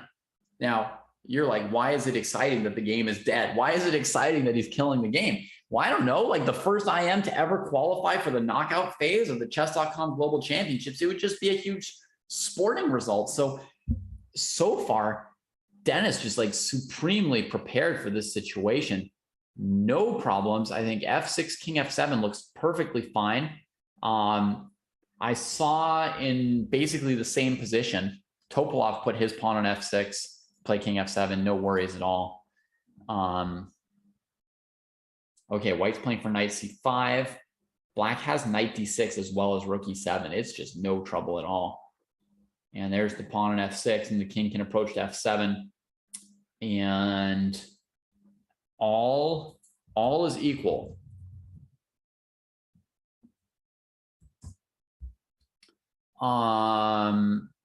Chesscom is now 23. So his junior days are behind. Tells you that the Junior Speed Chess Championship's been going for a few years. I might play h5 for black. I might also sit here and do nothing. It's very, very comfortable position. Nothing going on. I mean, maybe I should watch another game, but whew. A draw is unlikely to do it for Chesscom.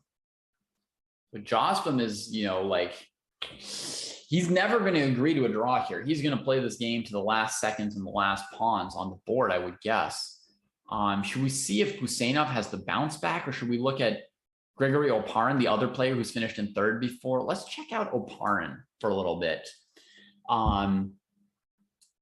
Oparin was our third place finisher this morning. There are 2 of these play-ins every Monday and 2 every Friday for 4 weeks, 4x4, 16 events, 2 qualifiers per event, 32 players get qualified. Oparin is playing black against Shamsidin Vokadov, and Oparin has not a particularly pleasant position. He's just up against an open bishop pair. No particular outpost for the knight, no particular problems for white. The knight finds a pseudo outpost on d4 with the idea that if c3, white's going to have trouble defending the bishop on d3 after the knight moves. That's reasonable. Could be followed by bishop f5. C-pawn is left hanging. So there's some calculation on bishop c7. Let me see what it is.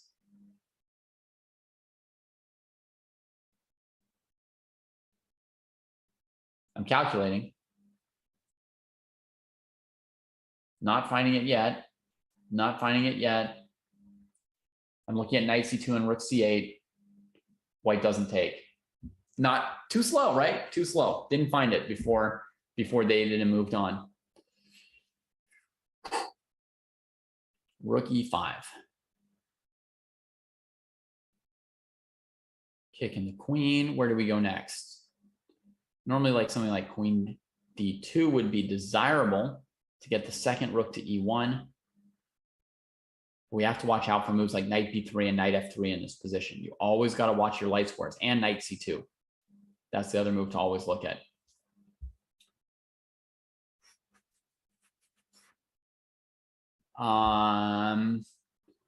Well, I don't see how knight b3, knight f3, or knight c2 work for black here against queen d2. So it looks to me okay to play queen d2. Might black have bishop f5? Maybe bishop f5 would be a good move for black against queen d2. Let me just check. Like a rook check, which is a take with the queen because you need the rook here. Yeah, that would be okay. That would be okay for black. Maybe that would be the response. If white goes queen d2, maybe bishop f5, breaking up the bishop pair with the pressure here on c2. Because like knight f3, pawn takes, nothing. Knight b3, pawn takes, nothing. And knight c2, queen c2. And again, don't see the follow-up for black. But bishop e3 has just been played. So now the rook can't get back. Go! And Shima chess with the warning.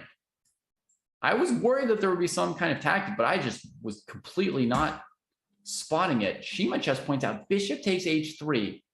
That's just brutal, striking on the light squares. Yeah, pawn takes h3, knight f3 wins. Other moves, queen g2 wins. Dang. So can't take the queen off of the light squares, right? And white wants to untangle this. Cannot do it. Bishop e3 is played. Queen to d6. Noticing the wandering rook. And that rook could go to e4. I'm going to quickly go to the player list and just make sure nothing has happened already. Aram Hakobian has finished their game and moves to 7 out of 9. But it looks like it's going to take 7.5 to come through here. Let's check on Guseinov's position for a moment. Deep into an endgame with Hrant Melkumian. No major advantage for either side just yet. I mean, white's a little bit better. White's a little bit better. Queen g8 with the idea of rook to e8. A little bit better. Heavy piece endgames are massively crazy. So that's going on over there. And then we've got Oparin and Shamsida. And we've got Lazovic and Jospin. It's got the knight to f5 and the idea of rook to e7.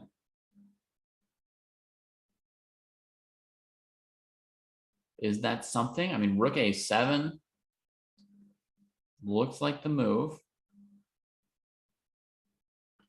King g3, perhaps planning f4 and king f4 and slowly bringing the king closer back. I feel like Lazovic went for some false activity here with the rook on a2, the knight on b5. It's not going anywhere. This knight should be on d6, you know? So I think to fix things, you go rook d7 and bring the knight back to d6. I don't know why the knight ever left d6, but, you know, I missed that phase of the game. There may have been good reasons for it, but I definitely feel like you want to bring it back to d6 at this point here.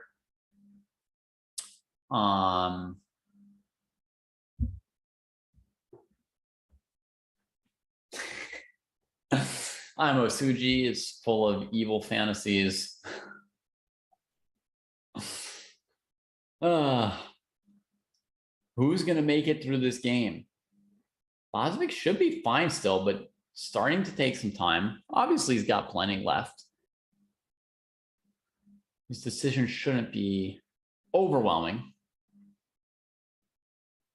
C5 here. Wow. Continuing to go for activity with that knight, pressing in the center, and playing towards resolving the game rather than just sitting tight. Okay, sure.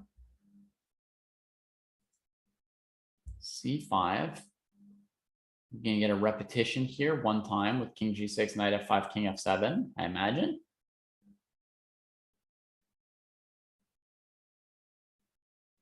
Just go back, Dennis.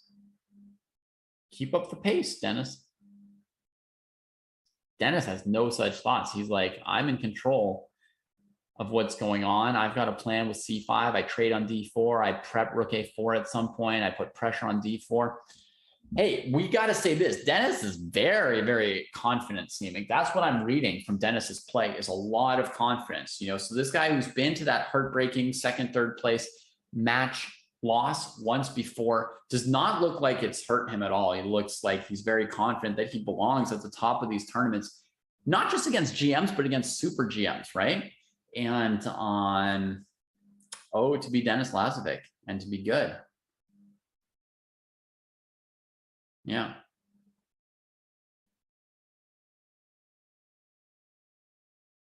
Yeah.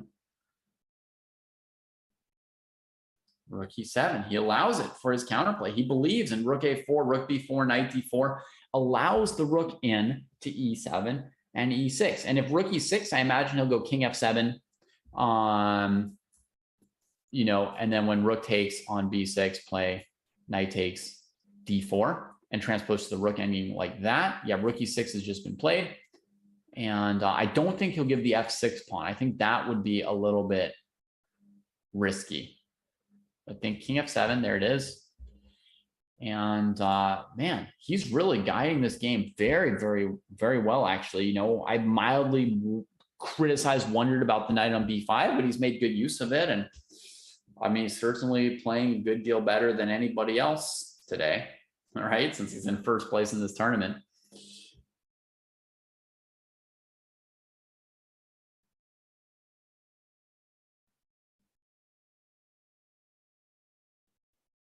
Yeah.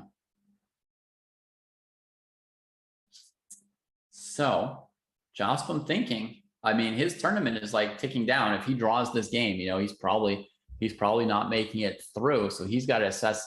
There's a lot of pressure on Chesscom. Just because he's the GM doesn't mean there's no pressure. What could we be wondering here? Is there like rook b6, knight d4, b3 in any scenario? That's something to calculate. Hang on, let's just check that. Here, b3, trying to run the rook off of defending the knight. That is tricky. I mean, you might need knight e2 here. Let me just double check. Knight f5 is check. Okay, so there's nothing to double check. Simple. Okay, so that's no problem. Man, it's hard to come up with any kind of problem for black here, isn't it? Again, I've never seen a white player give black any trouble in this position or this line. I've yet to see it. Let's like click around real quick to some of the other games. Keep track of them. Gadir Gusenov here in this endgame has played queen to the 8th rank. And Hrant comes in looking for the decisive draw. I mean, if all these games end in draws, it is going to be a massive tiebreaker situation. I was just assuming somebody would win one game, you know, so that's why I was saying that a draw would not be good enough for Chesscom. But I mean, if every one of these games end in a draw, and none of them are particularly unbalanced yet, right? I mean, the other one is Oparin versus Volkodov. And what's happened in this game? Let's go to their live position here. It is an equal material, same colored bishop ending. So who knows if anyone can get any advantage? It would probably be black with king e4 to f3, but king e4, there's bishop c6 check. So maybe this one, you know, no major advantage yet for either player. There's also a defensive resource with bishop g4, but this check comes in, seems to be correct. Now there's the idea of b5. You always have to double and triple check these king and pawn endings. Like maybe you've checked bishop d5, king d5, but haven't double checked b5, right? Very, very tricky. Oparin backs off. I think what we have here, folks, is something that you're going to see very rarely. It's GMs who are in positions that they know are draws and they both need to win. And this is an interesting thing to see, right? Because Oparin's basically avoiding a draw. Volkodov's avoiding a draw. It's very, very hard to fully avoid the draw. But that's what they're doing. They're each trying to like keep some life in the position.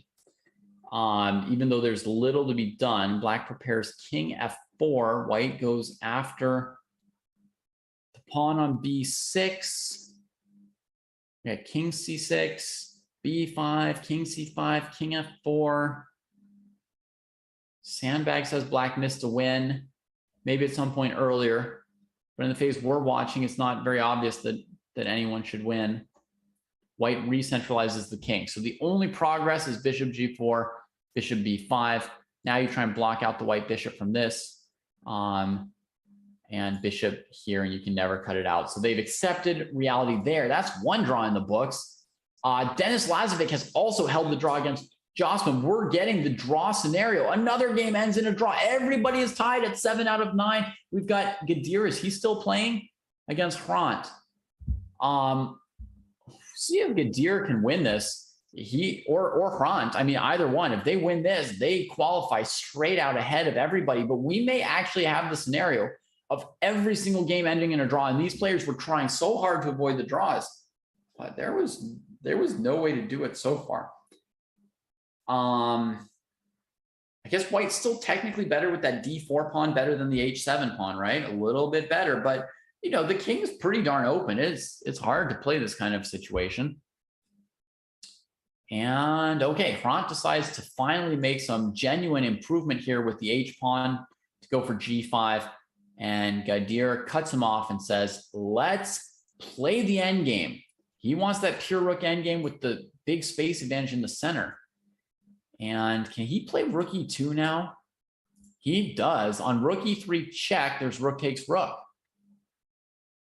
On rook f7, he can trade and play rook to e6, right? That's that endgame he'd shown himself happy to play previously, that rook and pawn ending, definitely with an edge for white. Now he's got to push the pawn, bring the king straight in. He's going to have rook on the 7th, king on e5.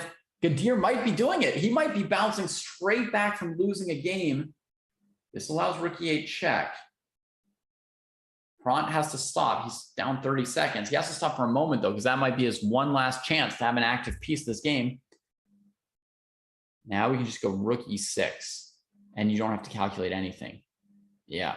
I mean, there's king d4 to c5, but this, you calculate nothing. You force the king to the 8th rank. You conquer the 6th rank. The pawn comes up. The king falls in to e6 or f6 next, and black is about to get pushed off the board. This is completely winning for white now. The king runs away from the passed pawn. That's the end of that. Gadir is going to finish. Wait, who's going to have better tie breaks, Dennis or Gadir? Oh my goodness. Somebody in the tiebreak mess is going to get 3rd place and get to play the tiebreak match anyway.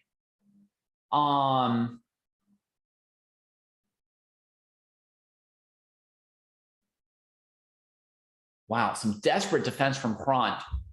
But Gadir retreats the king all the way just to maintain that. Goes after the b7 pawn, takes it, going to take on a6. There's no way out of this. He's got the game. And he is going to go up there, but we got to know who is going to be at the top, Dennis or Gadir. Who is going to be the one who's through for sure, and who's going to have to play the nail biter? It's a nail biter of watching tiebreak results come in. At the moment, it shows Dennis with better tiebreaks. Will the IM make it through, or will he face another tiebreak match, maybe against Grigory Oparin, who's in that tie for 7th through 9th place? I don't know about even going down the list to see these games that are still going. Do you guys want to see one last endgame get played out? Sure, you're here for chess, not just for like results. Bobur Sadarov taking out another strong GM. First place goes to the IM, Denis Lazovic. I think he's through, folks. I think he is through. And the tiebreaks may or may not be 100% confirmed at this point. Jeffrey Sean versus Gadir Huseynov for the 2nd qualification spot. It should be that. We're going to take our last quick break here, and we're going to set up that tiebreak match, not tiebreak. We're going to set up the playoff match now, folks. 2 games of 10 plus 2, 10 plus 0. No, let's say 10 plus 0. I don't know. Sorry.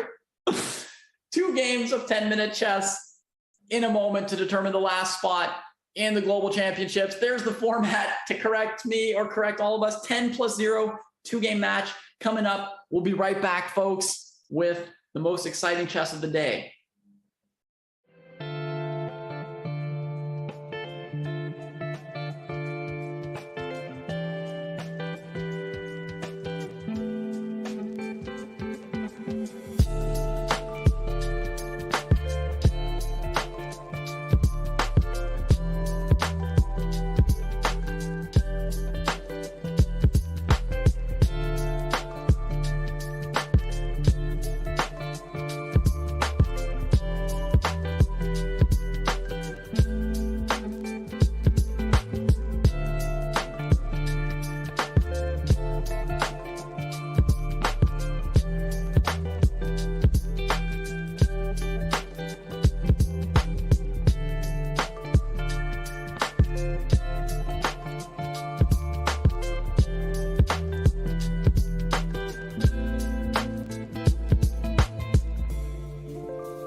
Welcome back, everybody, to our coverage of the Chess.com Global Championships here. And while we're waiting on a ruling on an unusual tiebreak situation, we actually have, Dennis and Gadir tied on the first tiebreak at the moment. And so we're waiting to see which of them is going to be playing against Jeffrey in this playoff match. While we're waiting for that playoff match, we thought it would be fun, rather than sitting around watching commercials, to check out the thrilling playoff match that happened earlier today in the same event, in the third of the play-ins between Grigory Oparin and Eric Hansen. So Oparin, by the way, finished in about 4th place in the second event today, just barely missing out on tie breaks from being in another one of these matches. But it looks like Jeffrey is confirmed to be in 3rd place. So here was the match from earlier today. Oparin with white in the first of a 2-game 10+0 match against Eric Hansen, 1.5 points out of 2 to advance and go to the knockout in September. So let's have a look at this game. I haven't seen these yet, but I heard they're very good. Eric starts with the Queen's Indian, and you poke c4. When white defends it, you prepare for d5, really going to block the bishop on g2, while also maybe pressuring the c4 square.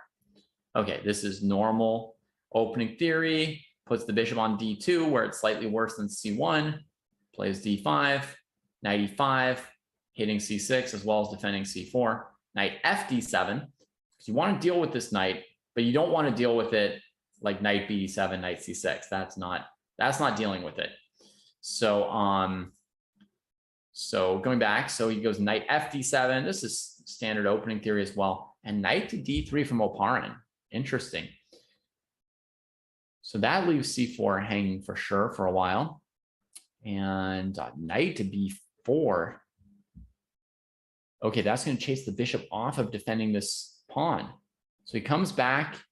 It was that or give up the dark squared bishop, which is gruesome. That's going to be a pawn sack that Oparin will be happy to play. So Hansen said retreats the bishop, lets Oparin recover the pawn immediately. And now black's kind of cramped, right? Bishop b7 is not looking good. This was really a clever idea. I've never seen knight d3 to b4 before. Yeah, this was this morning's playoff. We will definitely get back today's playoff once it's resolved. So queen c7, he's going to try and dig out with c5 to free this bishop, trade this bishop, neutralize some of the better center white's building. White's going to want to try and pass c5 with d5 whenever it comes. Let's see. Knight f6, e4, rook d8, queen e2. It looks like white's built a very nice advantage at the start of this game. The bishop comes back to a6 to bother c4, and will white play knight b4 again? No, he just develops another piece and holds it. And now, wow. Okay, I think that Hansen had in mind that if Oparin tried to keep things shut down with c5, he would play b4. The knight can't take because of the queen, and if the bishop takes, then rook d4 hits all his stuff in an unpleasant way. So he found a way to activate for black with b5 here. Very unusual variation he had to calculate. Nicely done. So Oparin has to allow him to take on c4 and try and open up his piece. Oparin grabs the bishop pair, and Hansen completes development. And he has survived the opening. e5, well, maybe I'm speaking too soon. Oparin pushes him further back. Throws in a wild tactical move. If bishop takes b4, he'll take on e5. Okay. Bishop b2 to keep the knight stuck. Knight d5. Brilliant from Eric. Wow, fantastic. How is he doing on time at this point? He was down to 3 minutes. He had to work hard in this opening. Very hard, man. Okay, so he avoids getting the knight trapped on e8. Like a knight on e8 against this e5 pawn, that's just death. I mean, it's really, really hard to fight this kind of position. Especially notice if the knight goes to c7, the c pawn will still be dominating it. That's just hell. So the knight comes to d5. It's prepared to just maybe lose a pawn on c3 if necessary, rather than being stuck on e8. So what comes up? Oparin overprotects e5. Hansen takes the c pawn. Fighting his way into that game. Gets the c3 square. Oh my God, he's taken over the game. Look at those knights. They won't give up. So now Oparin goes and wins an exchange over here. Ouch. Boy, that's still an ouch. Oh my goodness. 2.5 minutes against 146. Looks to open up the rook. The only open file right now is the D file, which is inconvenient with the knight on C3. So if you want to use your extra exchange, open a file for the rooks that you can use. That's the A file. A3, very, very strong. H5 takes it. Bishop C4, clever. Hansen finds some counterplay again. He knows if he just plays normal moves, you know, the rook comes here, kicks the bishop. Bishop goes back to like B7, and he's just falling apart. You know, knight C5, rook A7 and stuff. So he strikes when he has to. I wonder if queen F4 might not be slightly better for Oparin than taking this pawn. So, okay, so bishop C4 hitting the knight. Knight C5, can he? Okay, and he holds the pawn, but now Oparin's got the open file at least. Very tense. Black's got 2 passed pawns on the queen side. Eric is doing like a fantastic job of playing counterpunching here this game, which I think is one of Eric Hansen's like greatest strengths. I mean, at least like back when I mostly watched OTB tournaments. I don't know what his greatest strengths are in like, you know, blitz and bullet, because I don't watch a lot of bullet chess. But in classical chess, counterpunching, right? Scrambling, finding opportunities, staying active, all of that stuff was like clear strengths of Eric's. So here he comes, scrapping with the knights. Oparin's still going to throw something at the king side, and he's going to push that b pawn down the board. Shoot, there it goes. If b2, there's rook takes knight, so he throws in the check first, and then can he push the pawn? Queen e7. Well, there's a lineup. Found himself something there. How's he doing on time? He was still half a minute down on time here. I mean, it's really, this whole game, Hansen is on death's door this entire game. Rook b3. So now, is he going to be up material? The knight on e2 is hanging as well, right? So all he's done is he's finally equalized. Through mighty, mighty force, he has equalized. And nicely, he's used 2 seconds on that long series of captures. So he was down 20 seconds at this point in an equal position. So now he's got to switch up and realize that the greatest danger here is losing on time. So he needs to push the game towards a conclusion. So he advances the next passed pawn. Now, question is, do you get your rook behind that passed pawn with moves like rook c8, or do you activate on the open file next to it, pressure f2, and try and control the red carpet for the pawn from the side, right? To break the blockades and keep it rolling. So rook a7, queen b8. Does white have rook a8 here? He would just play queen c7 defending it. Yikes.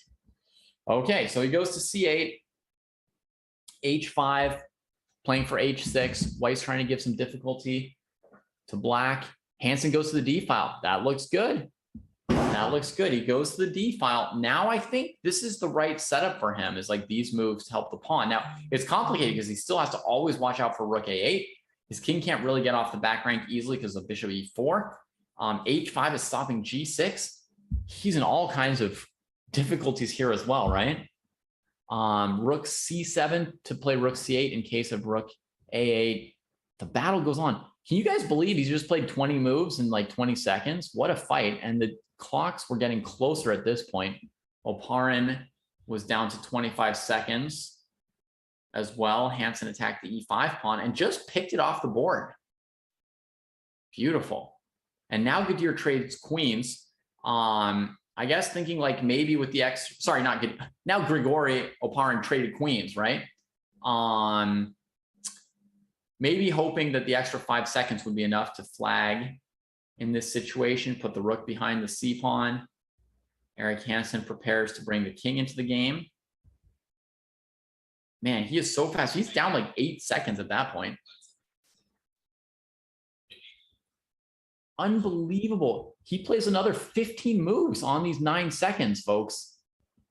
This is just crazy. And finally, this is like a last-ditch attempt to sort of flag him or something, just losing the pieces. And it almost does, because he barely tracked down this king.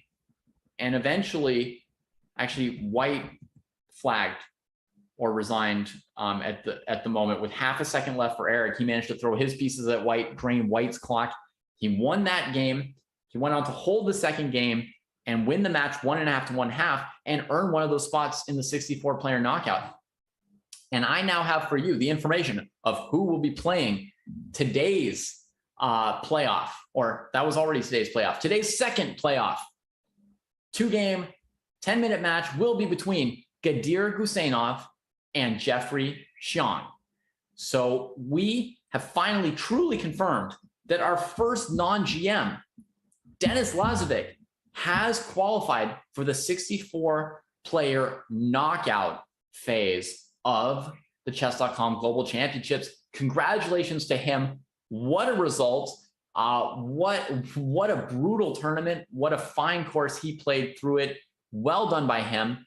And now we're going to be getting ready for our current playoff. I know you've been waiting for it. Here it comes. Hope you guys are happy, excited, and ready for it. The format is going to be 2 games of 10+0. The goal, score 1.5 out of 2. 1.5 out of 2 will be enough for the winner to qualify to the knockout phase. The loser will finish in 3rd place and get about $400. If the 2-game match is tied after 2 games, 1-1, 2 draws or 1 win apiece, we will have a single Armageddon game with bidding. Now, the format here, which we'll maybe review if you have questions or if we get to it, the format there is that white gets 10 minutes and black gets draw odds. And the players bid for how many minutes they want and are willing to play black with, right? So, for example, if you bid 9 minutes for black and someone else bids 8 minutes for black, the person bidding the lower number of minutes gets black. They get black, they get the number of minutes they bid, let's say 8 minutes in my example. And then they play black with 8 minutes and draw odds. If the game ends in a draw, black is the winner of the playoff match. Black qualifies to the playoffs and white goes home. If white wins the game, then of course white is the winner and white qualifies to the knockout phase. Any questions about this format?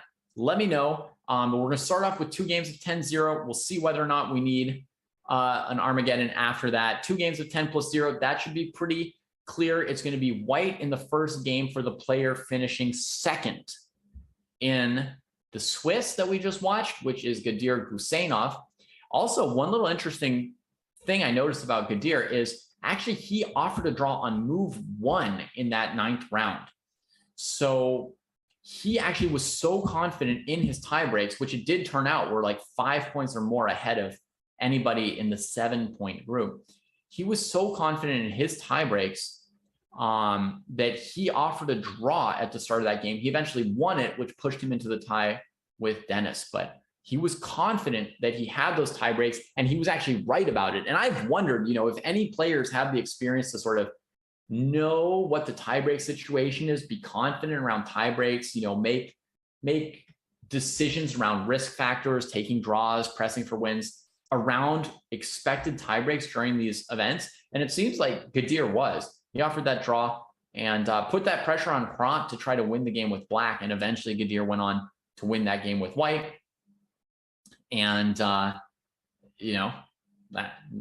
it all worked out for him. Here he is in the finals. He led this tournament from start to almost finish, right? He was in 1st place after 6 rounds with a 6-0 start. And then he lost 1 game to Denis and ended up in the big and ended up tying with him. So, yeah.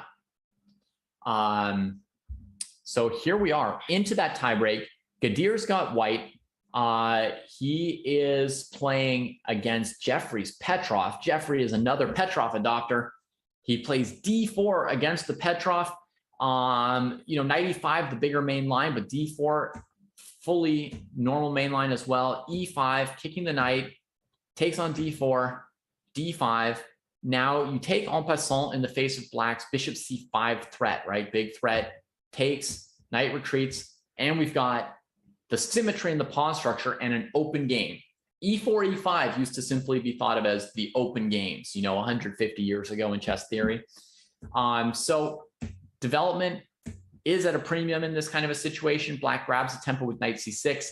They definitely need to resolve the g7 pawn problem as well, because they need to be able to move this piece. So queen f4, g6, first unusual move. Jeffrey goes for quality of development over quantity of development. It's faster to play bishop e7, but he looks to set up his bishop on g7 and also try to say that this bishop on d3 is not going to ruin his king's party. Knight c3, bishop g7, and bishop e3. The players are hesitating over castling.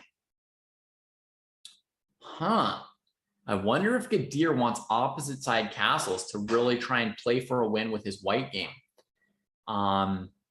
There's a question in these matches always of how much pressure there is on you to win your game with white versus how confident are you that you can draw your game with black. So Gadir's played very, very well with black in this tournament. But if we see him castling queenside versus kingside, right, then that will be something that informs us that he's feeling a little bit of pressure. And there it is. Yeah, read that into his hesitance to castle kingside. He's feeling some pressure to win his white game. He's like more confident about winning with white than drawing with black. And he wants a tactical bloodbath right here and right now.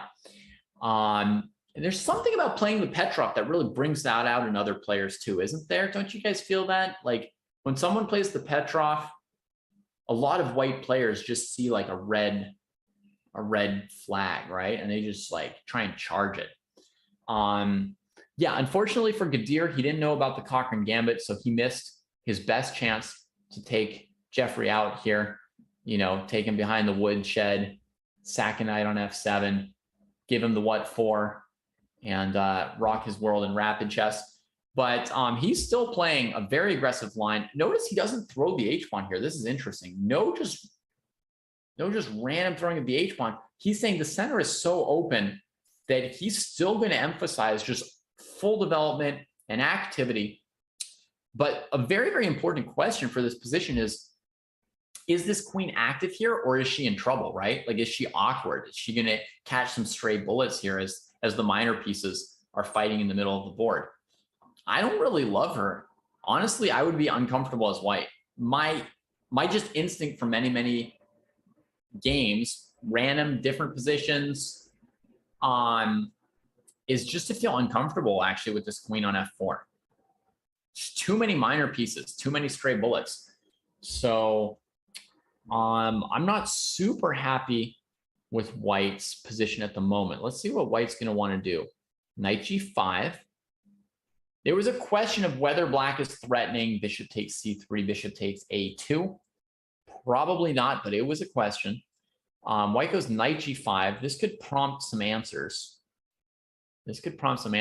White wants to just grab that bishop pair and keep playing.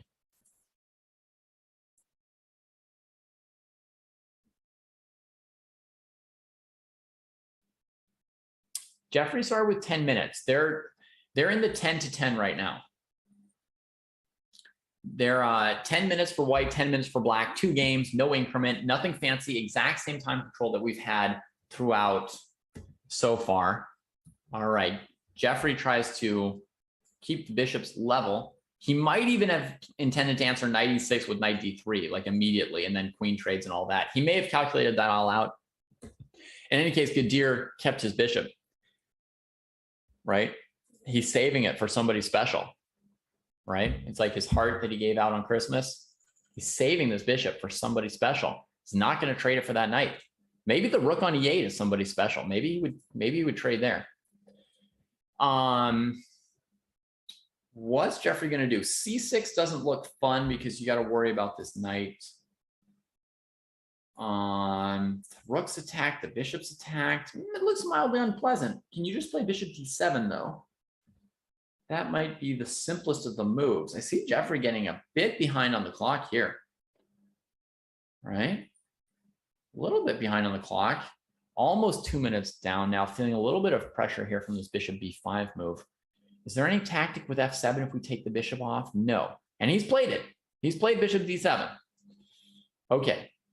That's the move that keeps things the most, solid, equal, nothing too crazy for the moment. White's going to have an idea of maybe bishop d4, looking to ramp up pressure on e5 or g7 or f7. Or he might just drop the bishop back to f1 and keep us all guessing and waiting, right? Keep that crazy tension on the board. Is there any scenario where bishop f1, we have to calculate bishop h6? How crazy would this be? Bishop f1, bishop h6, try to like lock in the knight with h4. Black does. I'm looking, it's so ugly, I'm going to look away. But I'm still asking this question. f6. Good Lord. Good Lord. Hard to know what to make of that, right? At least for me. I mean, somebody in chat spotted bishop takes h3 in a previous game. Someone else spotted queen a1 check. Queen a1 check, David. That was the game where Dennis beat Gadir, actually. Queen a1 check, recapturing on e5. So maybe there's something obvious here. But to me, this looks like a heck of a mess. Gadir is definitely spending some time here. And for anyone who's really curious about the tie breaks, there were additional tie breaks set in the rules. And the tiebreak that was the backup tiebreak is Buchholz cutting 1, right? Taking out the lowest score. With that Buchholz tiebreak system, Denis Lazovic was ahead on tiebreaks. That's why Gadir's in second place and into this playoff. But what we have to say is, a really, really cool guy at chess.com had to do that second tiebreak by hand. I know it's a tech company, but the second tiebreak had to be done by hand. Actually, I don't even know what Buchholz cut 1 is, but luckily somebody here does. And so as we see the bishops trade on d7, that's how it was. That's how it was determined. That's why it took us a minute. But it was cool to see Eric's game. And hopefully it just ramped up the tension and the pressure and the excitement for all of you. We're still watching here. So we've got Jeffrey looking fairly solid now after the bishop trade and the queen coming to d7 and the idea of like queen f5. But Gusenov finds a slightly weak spot here with knight d5.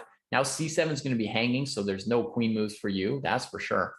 And he may be looking at knight f6 check as well to weaken the dark squares around the black king. So he's still applying a little bit of pressure. Sometimes there are knight takes c7, queen c7 combinations, removing defenders from this knight. There's still maybe an inkling of pressure here after knight d5.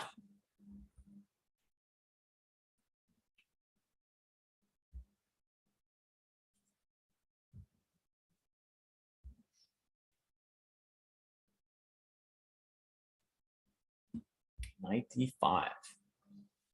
So what is a Jeffrey to do about this? Nagging little pressure. He would love to just let loose with a move like knight c4 probably. But knight f6 kind of stops at that diagonal anyway. So that's probably not the ticket. Time about equal. Time about equal here. Starting to get tense. Queen c6 from Jeffrey. Okay, solid. Solid. The queen challenges the d5 square just a little bit. Keeps c7 covered. Maybe against knight f6 check, in some case, you wouldn't have to take. But overall, what is his plan on knight f6? It's come in and he's made the trade. Making the trade. So still feels naggingly good for white, but what's black's idea? Maybe some move with the knight, offering up a queen trade. Would knight f5 like fold the queen into a warm embrace where she's got no choice but to trade? Feels like an option. It's not that like Jeffrey like 100% has to kill the game, but I mean, I'm not saying the players can't try to win their games with black. I mean, that's how Hansen made it through today. He won the first game with black in his playoff match. But I mean, the position at the moment doesn't have like obvious winning prospects for black. So you keep playing solidly, right? You're trying to finish development, reduce white's pressure. So a move like knight f5 could maybe make sense here, right? So I feel like knight f5. The queen doesn't seem to really have any way out, and I haven't hung queen f7 check yet. And against queen c6, knight c6, and black's still pretty solid. But we've got a move in from Jeffrey just now. Knight to g4 is the choice. Hitting the queen and trading off here. He had to calculate rook d6, knight f6, rook c6 carefully to go for this, which does work out. I can just show real quick that here at the end, I can just take that with an easy extra exchange and no real complications on the board. So more likely knight g4 is just going to see a queen retreat, and then he's just going to trade. Yeah. So let's like refresh this so we don't miss it when the moves come. Jeffrey at 3.5 minutes. Remember, there's no increment. So, you know, the players are going to be used to it by now. They've been playing for 9 rounds before this. But if it comes down to it, you know, it's going to be quite important to have a couple seconds more than your opponent if the game doesn't end on the board. So knight e3, I'm expecting rook e3. Is he double checking? Is he checking him on rook d6? There's queen c2 mate. Jeffrey's definitely got rook d6 in between move, trying to grab this and this. Jeffrey's got that pretty nicely covered right here. So it's pretty much got to be rook e3, no? Is he worried that Jeffrey will grab the g2 pawn cheekily at the end? That's impossible. There's always going to be rook d6, queen f7 with mate in that case, right? So like on rook e3, rook e3. Oh, maybe he's wondering if here, if you take with the queen coming off of f7, if then black could grab your g pawn, right? Otherwise, you're forced to take on this isolated pawn. If you're going to take on this isolated pawn, then maybe like a deer, you want to do it with more rooks on the board, and he does it right away. Now Jeffrey immediately, he's got a quick move ready as he seizes like a mild sort of initiative, let's say, in this game by taking a minute lead on the clock and having a move ready and defending his pawn. And Gadir was obviously uncomfortable about taking on the isolated pawn at this point. Jeffrey is like well leaned in, totally focused on his board, just getting ready to bring the other piece into the game. But knight h7, Gadir finds a shot. That's what happens sometimes if you play too fast. Oh, grabs that pawn with queen h4 coming. The move was so good and clean, but there was one tactic left. Just as things have been getting, you know, sort of killed off and solidified. And he can't go for a move like rook e4, by the way, folks, because then knight f6, and it's just a deluge, right? So he plays knight e4, covering the f6 check. When the knight comes back out, he's probably looking to trade it, double rooks on the e file, and try and hold the line professionally. And I think he made a good choice to take a moment to collect himself, but also to then play this move reasonably quickly once he played it, because he's going to need that time advantage in this end game. Gadir looking at rook takes e4 followed by knight f6 check. Pure evil from Gadir right here. And Jeffrey is working again. No, he's found his solution. King g7, getting out of all checks. That was a good solution, Jeffrey. Impressive as he goes a minute up on the clock. Despite dropping the pawn, he's looking all right. Is a pawn worth more or less than a minute at this phase in a game? Hard to say. Jeffrey offers the queen trade. Interesting choice. My first instinct is that I wanted, yeah, my first instinct is that's fine, sure. Nah, my instinct was not to trade the queens. It was when I started reflecting that I said, sure, it makes sense. I can't explain my instinct. It was not to trade queens. Now Guseinov's going into absolute bullet mode. 20 seconds before it becomes bullet, he has to go into bullet mode to make sure that bullet mode isn't required. King c3.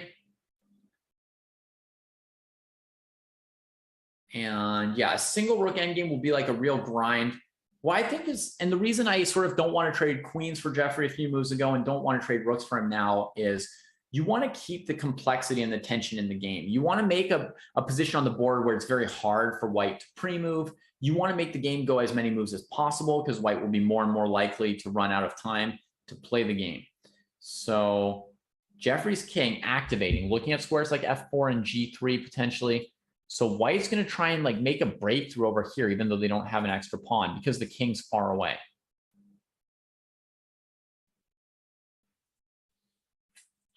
Gadir's playing quickly, but it is a tough task. Jeffrey gets the pawn to move forward, decides not to trap his king on h2 here, right? He decides it's not worth it to go in here like I'm actively attacking this pawn or something, but it's just a weird commitment for the king. He prefers to keep his king sort of more in the middle of the board. I'm not sure why not g5, which is the more obvious move, but he now wins back the pawn on e5 and stops rook d7 and starts throwing counterplay here because his king's far away from here, and eventually white's going to be able to engineer some breakthroughs. The game's going really fast now. Jeffrey's got an extra minute. He could just try and win the game off of the flag, right? I mean, he's been playing to equalize throughout the game, playing to defend, but there's no reason he can't just win this game on time now. That's why it was so important to play quickly. But now he allows rook d7. He allows the game to be decided on the board. I find that strongly impractical, shall we say, versus playing a move like c6 or rook f7 here. But he's going for it now. We've got like a race endgame, and it is anybody's guess what's going to happen with that. Rook check, king's going to keep the d pawn and try and stay near the f pawn at the same time. g4 coming down, right? 27 seconds for white, but the game will be resolved within 27 seconds, I think. Jeffrey having himself a think.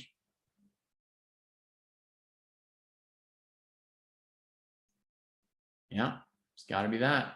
g4. So now you want to go rook a2. No, I'm wrong.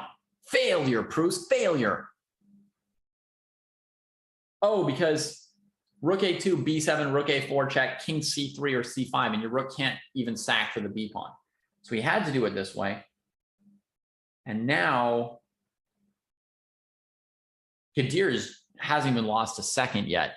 He's trying to bring this one home to a draw, or who knows what wild tactical scrambles coming next. Jeffrey pushes the g pawn past the f pawn. Rook f3, g2. What's he going for? Rook f2. Yes, the only move there. Now there could be rook b7 or rook f2. Jeffrey's going to stop and pick.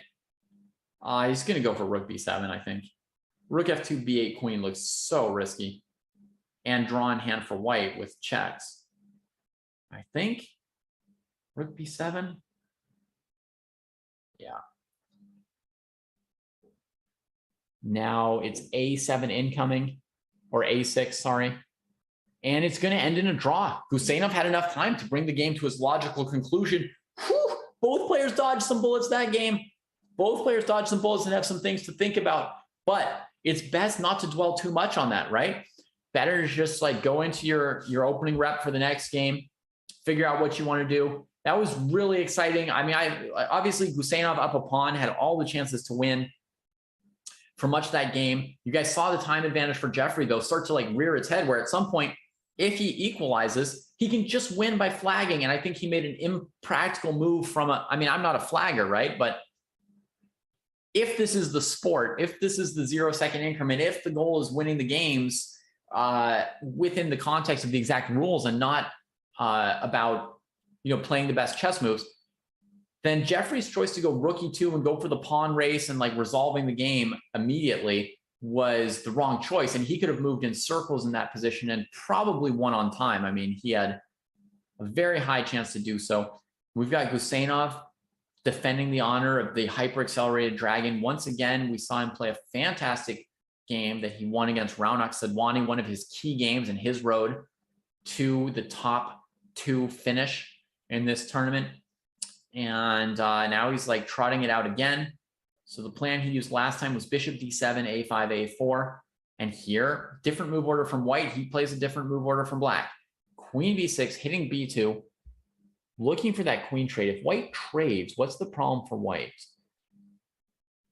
I mean, white can't play b3 because of knight e4 in these positions.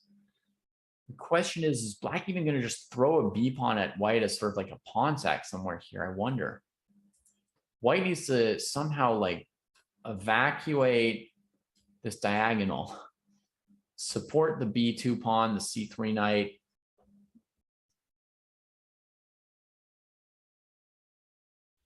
Gadir is well within his opening prep and Jeffrey is out of his. So we've got some more comfort for Gadir here, well prepped up in his variation. This is one of the advantages of having a very consistent repertoire, is that in that repertoire, in rapid games, you're so confident, you know so well what's going to happen. Jeffrey, he's been pushing himself to develop as a classical player. He's trying to become the kind of player who competes for the world championship, essentially, right? He's already a super GM, but he wants to be 2750 plus in that candidates conversation. And so to do that at this point, you need to play all openings.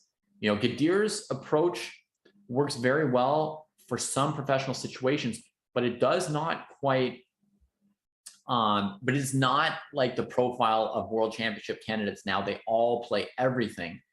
And so Jeffrey is going to be a little less well prepared in Gadir's pet opening, especially since the hyper accelerated dragons, they're not super popular among super GMs.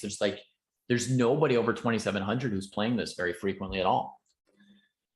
So Gadir getting a little bit of a familiarity advantage here, but it only gives him an extra 30 seconds on the clock or so. Nothing major. Jeffrey's navigated it quite well. What Jeffrey did that was really key to this position, folks, was bishop e3 to d4 so that he could play b3. Right? In this position here, the key thing is he realizes that what's coming from black, it's a little bit slow, but it's bishop e6, rook c8. It's not that slow taking this pawn. He doesn't have a lot of resources left to defend this pawn. It's going to have to be b3. To be able to play b3, what do? You could try and defend your b pawn and your knight. It's a lot of work, right? Rook b1, king d2, and then you don't know if there are still tactics, right? So he comes up with a way, he counters that whole diagonal, right? Now b2 and c3, everything there is firm. And then he's just able to play b3. And we get a solid position here. White's probably got a small edge because of double isolated pawns, right? I mean, it's a bad bishop. It's a bad bishop. But, the pawn structure will change eventually. It's not locked down for good. Black doesn't have like a pawn on b4 or a pawn on f4. Nothing like that really locking the whole thing in. So the bishop still has scope to improve this game, though one has to manage the structure very carefully with a piece like this. Well, I would say white has to be a little bit better with those double isolated pawns. Yeah. Does white have any targets to attack? Not yet. None of the white pieces can get at b6. That's black's sort of most attackable weakness, and white can't attack it. So what are the plans for white then? I mean, you could do a general advance on the king side, right? You could go for f5 or h5 to open up that side of the board. You could gain space on the queen side with b4, but you got to be very, very careful about your c4 square. Or you could sit on the position a while longer and wait for one of those ideas. You could maneuver. You could offer a trade. G3, bishop f1, h4.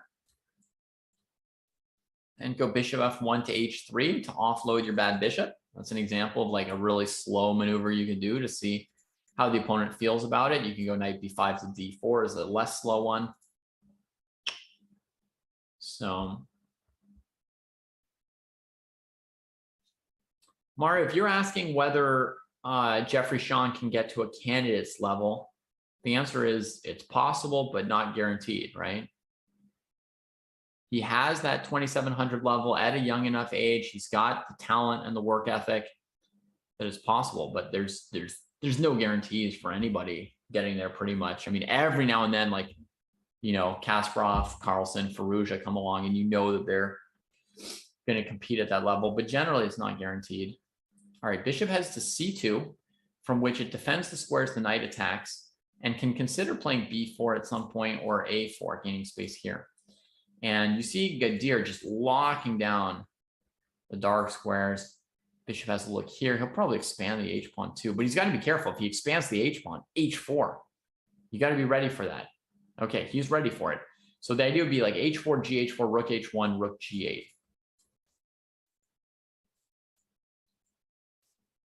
right? That's what you have to be ready for as black when you play h5, and then this move and maybe here. Something along those lines is what Gadir would have calculated before going for h5. So rook e3, simple move. And of course, he wants h4. Now he's set up his whole pawn chain. This is like drawing technique 101. If white wants to make breakthroughs, white's going to have to trade the maximum number of pawns, increasing the chances of a draw. Black is in full-on hold the line defensive technique mode here. And at the moment, it's a, you know, it's a thing of drawish beauty, shall we say. I mean, there may be some people in chat who don't believe that a draw can be beautiful, but it can be. It can be. And, you know, knowing the right techniques has its place in chess. I think the black setup here is beautiful. And I would love to be able to play a good draw at some point in my life too. So there we are. Thank you, Batozen. Happy to have you here. And yeah, things are pretty great. We've been watching some really good players play. All right, so Jeffrey grabs some more space with a4. That's part of the point of the bishop being here. You can look to push further forward at some point, even with b4, but we'll see. Knight d7 comes in. Now b4 is never with tempo. It's always with pawn hang. So not feeling like we're going to be seeing much b4 here today. Is there any better square on the board for this knight? It's got nowhere where it attacks that b6 pawn, right? Is there any scenario where you could play knight d5 finally? And then if takes, you go here and you release this bishop this way. And even though they've got a good knight, your bishop can become even more brutal as far as tearing apart the king and rook's coordination. I think this position might be really good for white, but I think something else happened in the game. Let me see. Yeah, they've already played a different move. Rook f1, eyeing the king suggestively. Rook g8, restraining the g file suggestively. And white's bringing up that king. And he's plopped the knight on d5 and it hasn't been taken. Okay, so that was true. There are scenarios where you can go to the pure bishop against good knight. Because for black to take, they have to actually open up your bishop. Which means now we see Gadir tolerating a knight on d5 and saying, I need to defend poor b6 with my rook. Yikes. And if white plays king b5, will this not break through? Is that too much?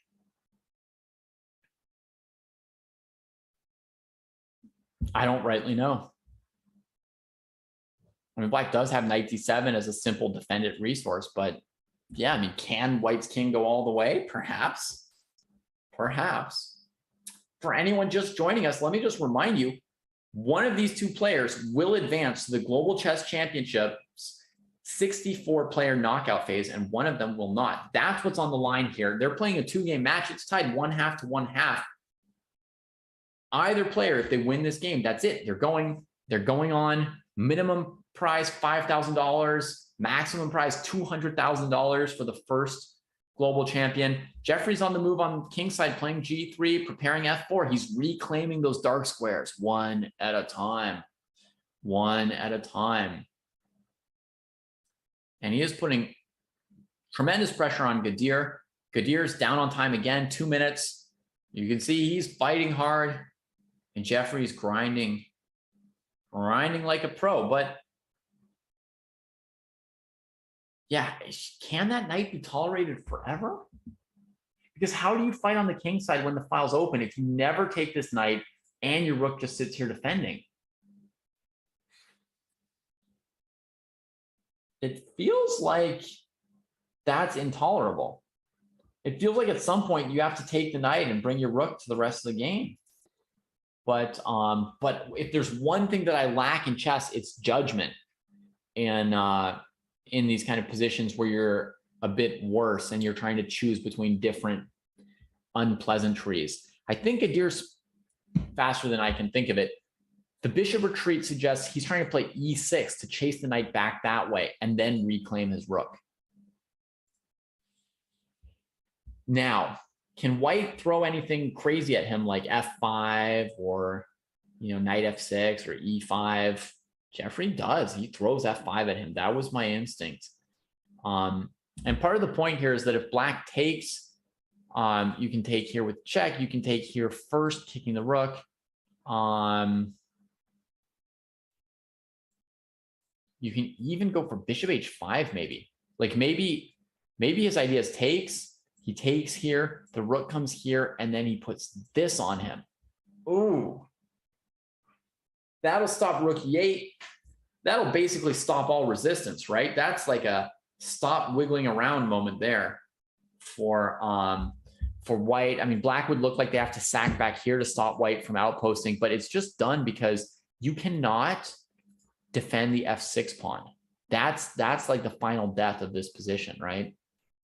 Okay, e takes d5 has been played. Gadir 3 minutes down and laboring in this position. We'll see if I've got Jeffrey's idea right with e takes d5. You can also take on g6. You could also play bishop h5 here. Heck, he could play bishop h5 here. E5 was only my idea because I hadn't yet thought through other ideas. What about bishop h5? What does that allow black? Pawn takes c4 is the best thing it allows black. He's gone for fg6. Okay, if rook takes, there's bishop h5. If king takes, there's rook g3, king f7, bishop h5. Also, this move also loses completely. Dead lost. If the king goes here, it's rook roller mate. If the king goes here, it's check.